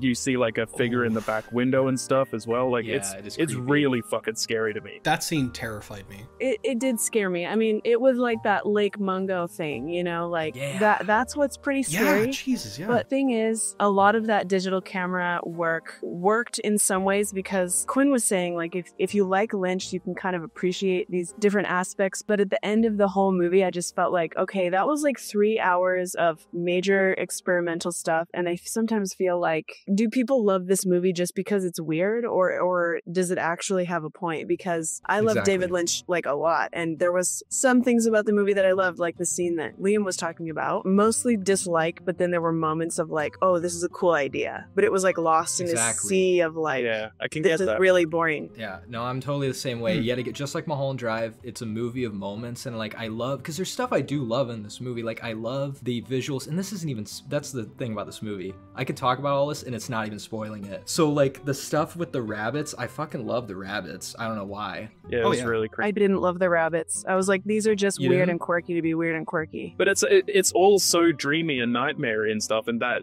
visual kind of makes it feel more that way, Yeah. I guess. Exactly. And I love that the camera is locked in that position, Yeah. like as a bird's eye view. The blocking as well, with like just the 2 rabbits on the seat and then like the rabbit in the background just ironing. It's very empty. You're feeling. trying to Yeah, kind it of is. figure out what the fuck is going on, and there was a moment where they were like showing the rabbits, but it was after like one of the prostitutes had like told Laura Dern that like couldn't burn a cigarette through the satin or whatever, and then when she looks through it, there's like a cigarette burn in the rabbit's house. I don't know. I was just trying to find meaning in anything. There's a lot to try to piece together, but I feel like it's, you know, from the perspective of Lynch, who just kind of threw this together as his own personal thing. And like, you may not get stuff out of it, but I really appreciate that he just put it out there like this. And yeah, sorry, to come back to what Julia said there, the burn a hole, put the cigarette in the silk. Oh my god, that scene like hypnotized me. Like with the vinyl record, just it just kept Yeah. going, and like you saw the visual of the cigarette burning through the silk. I adored that. That's probably one of my very favorite parts of this movie. Yeah, and there were some moments like that, yeah, that just kind of captivated you, but then I felt like it would just pull me out of it again and like jar me, and I don't know, that stuff I didn't quite like, but I did love the dance sequence during the credits with the lip sync to that song. Oh yeah, That was cool. awesome. Yeah. Wait, during the credits? That cool song is playing, and the girls are like Oh. dancing and lip syncing, but it's like a different girls. Did you turn it off straight away? I was like, fuck, I gotta, I mean, All right, because you're it's watching done. this for 3 hours, and as soon as I see credits, I'm like, God, I can breathe, I can walk away. I like, so yeah, I probably Yeah. did get up. I don't blame you. I do appreciate kind of what Liam said, like, you know, that this is just like all of him. This is his ideas. This is what he's throwing on there, like on screen, and you can like take from it what you will and connect with it in whatever way you can. Yeah. And I feel like a lot of people will. And I want to love this movie so bad. I thought I was going to, because I love weird experimental shit. But unfortunately, like, it just felt super indulgent, and I do like a lot of things about it, but like the weird Laura Dern face at the end, that scared the shit out of me. That Oh, yeah. fucked me up. Yeah. That was horrifying. It's such a mixed bag, but I do appreciate it more than anything for being so weird. And even though I'm like kind of dunking a lot on the movie, I do appreciate how it leans so much into its weirdness. I do like that it leans so much into just being unapologetically fucking weird. It felt I don't really frustrated see though. it- Oh, go ahead. I don't see this film as being weird for being weird. I do see meaning in this movie, and I think I think it's about a person trying to find the good in herself, and she doesn't know what the fuck to do half the time. And I feel like a lot of the prostitute scenes were her like internalizing and fucking kind of just freaking out. I know what I get from this movie. How the fuck do I I describe mean, you it? don't really. It's kind of just a personal thing with everyone. It's such an experience. Yeah, it's an extremely personal, visual experience. But I do think it's about someone trying to find themselves, whether it's the good in themselves or just any ounce of, let's say, passion, I guess. Like, it is about an actress that's going into a role and she gets sucked into a role, allegedly, but I don't kind of see where that through line is in the movie. I don't see, where it kind of splits, but maybe on rewatch, who knows? I do kind of see it as that, and I do think she sees herself in the character that she's portraying, and she's kind of getting a lot from that, perhaps. That's where my interest in this movie lies, I think, mostly. Like, the kind of dual Laura Dern storylines with the acting and the prostitution and stuff like that. I think those are cohesive in the emotions they convey and what they're trying to do. Well, for me at least, in terms of like like conveying an emotion, I suppose. Yeah, I get that. And it is literally, it's his most subjective and personal film. Like, you know, I could totally understand why people think this is one of the worst things ever. And I understand the people that give it 5 absolutely. stars. But I'm just somewhere in the middle yet again. I just find myself in the middle. To go back to the digital cinematography, I love it because of the abstraction it allows for. Because of the digital cinematography, I think there are some of the most like striking visuals in a Lynch movie here because of how grainy and just low tech that camera is. Exact same thing I said about Skinamarink, where you're almost looking for things in the grain. I just love that kind of early digital stuff anyway. It's very kind of nostalgic and warm feeling. Not with here. how not only with that look, but how with up close and in your face it is, like the extreme close-ups. So many close-ups. Then it almost feels like found footage. I don't know. It is unique. Yeah, it definitely sticks out. You can say whatever you want about Inland Empire, but one thing you can't say is it isn't unique. For sure. Weird one to talk about, but yeah, ratings. 5 out of 10 from me. Valid. I'm with her on that. I'm giving it a 5 out of 10 as well. Don't blame you at all. Yeah, Lynch fanboy here, 10 out of 10. I adored it. I think I'm going to go with an 8 out of 10 for now. I loved a lot about it, but I still want to get it up there a bit more. And I think a rewatch sometime, not very soon, would be a good idea Yeah. to see how I really feel It's about a it. hard one to crack. It's a very challenging movie. Do we have a ranking? Yeah, so my number 9 is Dune. Inland Empire. Dune. My number 9 is also Dune. My number 8 is Wild at Heart. Dune. Wild at Heart. Bring on the haters. I don't care, people. At Views by Quinn. Mulholland Drive. I'm sorry. So my number 7 is The Elephant Man. Wild Heart. My number 7 is The Straight Story. My number 7 is Inland Empire. My number 6 is Lost Highway. My number 6 is Eraserhead. The Elephant Man. My number 6 is Violet Heart. My number 5 is Blue Velvet. My 5 is Elephant Man. My number 5 is Lost Highway. My number 5 is Blue Velvet. My number 4 is Inland Empire. The Straight Story. Also Inland Empire. My number 4 is Lost Highway. My number 3 is The Straight Story. I nearly call it the Alvin Straight Story. My number 3 is Lost Highway. My number 3 is Blue Velvet. 3 is Elephant Man. My number 2, Mulholland Drive. I know I didn't talk about it much, but it is like a very overwhelming movie for me to think about sometimes. My number 2 is Blue Velvet. My number 2 is Eraserhead. 2 is The Straight Story. To no one's surprise, my favorite movie of all time, Eraserhead, is also my favorite David Lynch movie. Mine is Mulholland Drive. Mine is also Mulholland Drive. Yet again, we're split up into 2 teams because my number 1's Eraserhead. Let's get into listener questions, David Lynch edition. That's why I'm doing the voice. From Abby at Scenes from the Couch. She said, favorite quote by David Lynch. My favorite clip of him was always, and I'm probably paraphrasing, I don't know how he said it, but I can't believe you'd watch a movie on a fucking telephone. Even bad coffee is better than no coffee at all. It's something to the effect of, okay. What a heavy load Einstein must have had. Fucking idiots everywhere. Yeah. When he's talking about George Lucas showing him Star Wars. I had a headache, and then he showed me something called a Wookiee. And then I felt the headache is getting stronger now. Also from Abby at Scenes from the Couch, if you were going to host a David Lynch double feature, which 2 movies would you show and why? I think a good double feature, I always thought Eraserhead and Elephant Man, just because, you know, early Lynch, black and white, it kind of just vibe together well. That was my own. I think Wild at Heart and The Straight Story. I think those are what I'd start with. Dune and Inland Empire. Well, that's the cursed double feature. You won't know anything about Lynch The after two that. that probably go best together are Lost Highway, Mulholland Drive, really. That's what Yeah. I was going to say, Really but good. he beat me to it. From Chandra at Film Forager, she asked which David would win in a fight in their prime, Lynch, Fincher, or Cronenberg?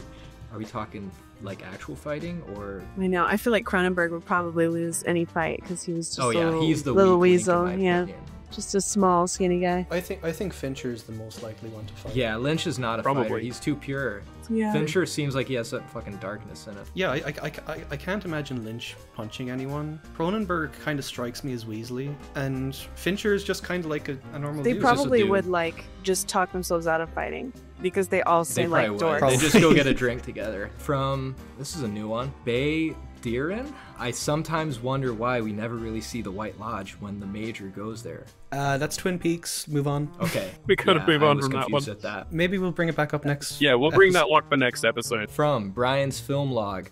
Not familiar with much of his work, but I recently watched Blue Velvet and was speechless. It's a good one to start with. Glad you Hope enjoyed you it. Watch enjoyed more. more. From Movies That Don't Suck, is Mulholland Drive overrated? I am the one yes, and a resounding sea of no's. No. So From Yeah. all 3 of us. 3 questions from All Right So Reviews. Kevin, will any other director be able to bridge the gap between mainstream and art house now? I mean, yeah, I think there's plenty. I mean, and to be honest, like David Lynch, his last movie, he hasn't made a movie since 2006. So like, there is a void. A lot of people inspired by him. Like Darren Aronofsky's a perfect example, I think, who balances art house with mainstream. That's just one example. Fucking, you know, Lars von Trier, Gaspar Noé, Ari Aster. Lars and Gaspar, I don't really see Not as too much mainstream. mainstream. You're right. They're Sometimes Gaspar, but not always. I think Ari Aster is a really good. Yeah. Most of the directors that come out of like the A24 horror camp, I feel like I've already succeeded at that, I suppose, like Hereditary and like Midsommar and all that. They're not like the normal types of horror movies that would have been seen around then. They were very new. That's true. And people, you know, starting to enjoy them, and now it's kind of oversaturated a bit. This kind of ties in also famous art house filmmakers. What makes Lynch the most widely accessible or popular? I've said it all this episode, his sincerity, his belief in humanity, his genuine love for everything. That's what makes him so accessible and so easy true. to understand for a lot of people. Name a more iconic duo than Lynch and asking the internet what the fuck happened. What? Like, you know what he means? Like, I get it. I can pick up what they're cooking there. So lads, we're sticking with Lynch.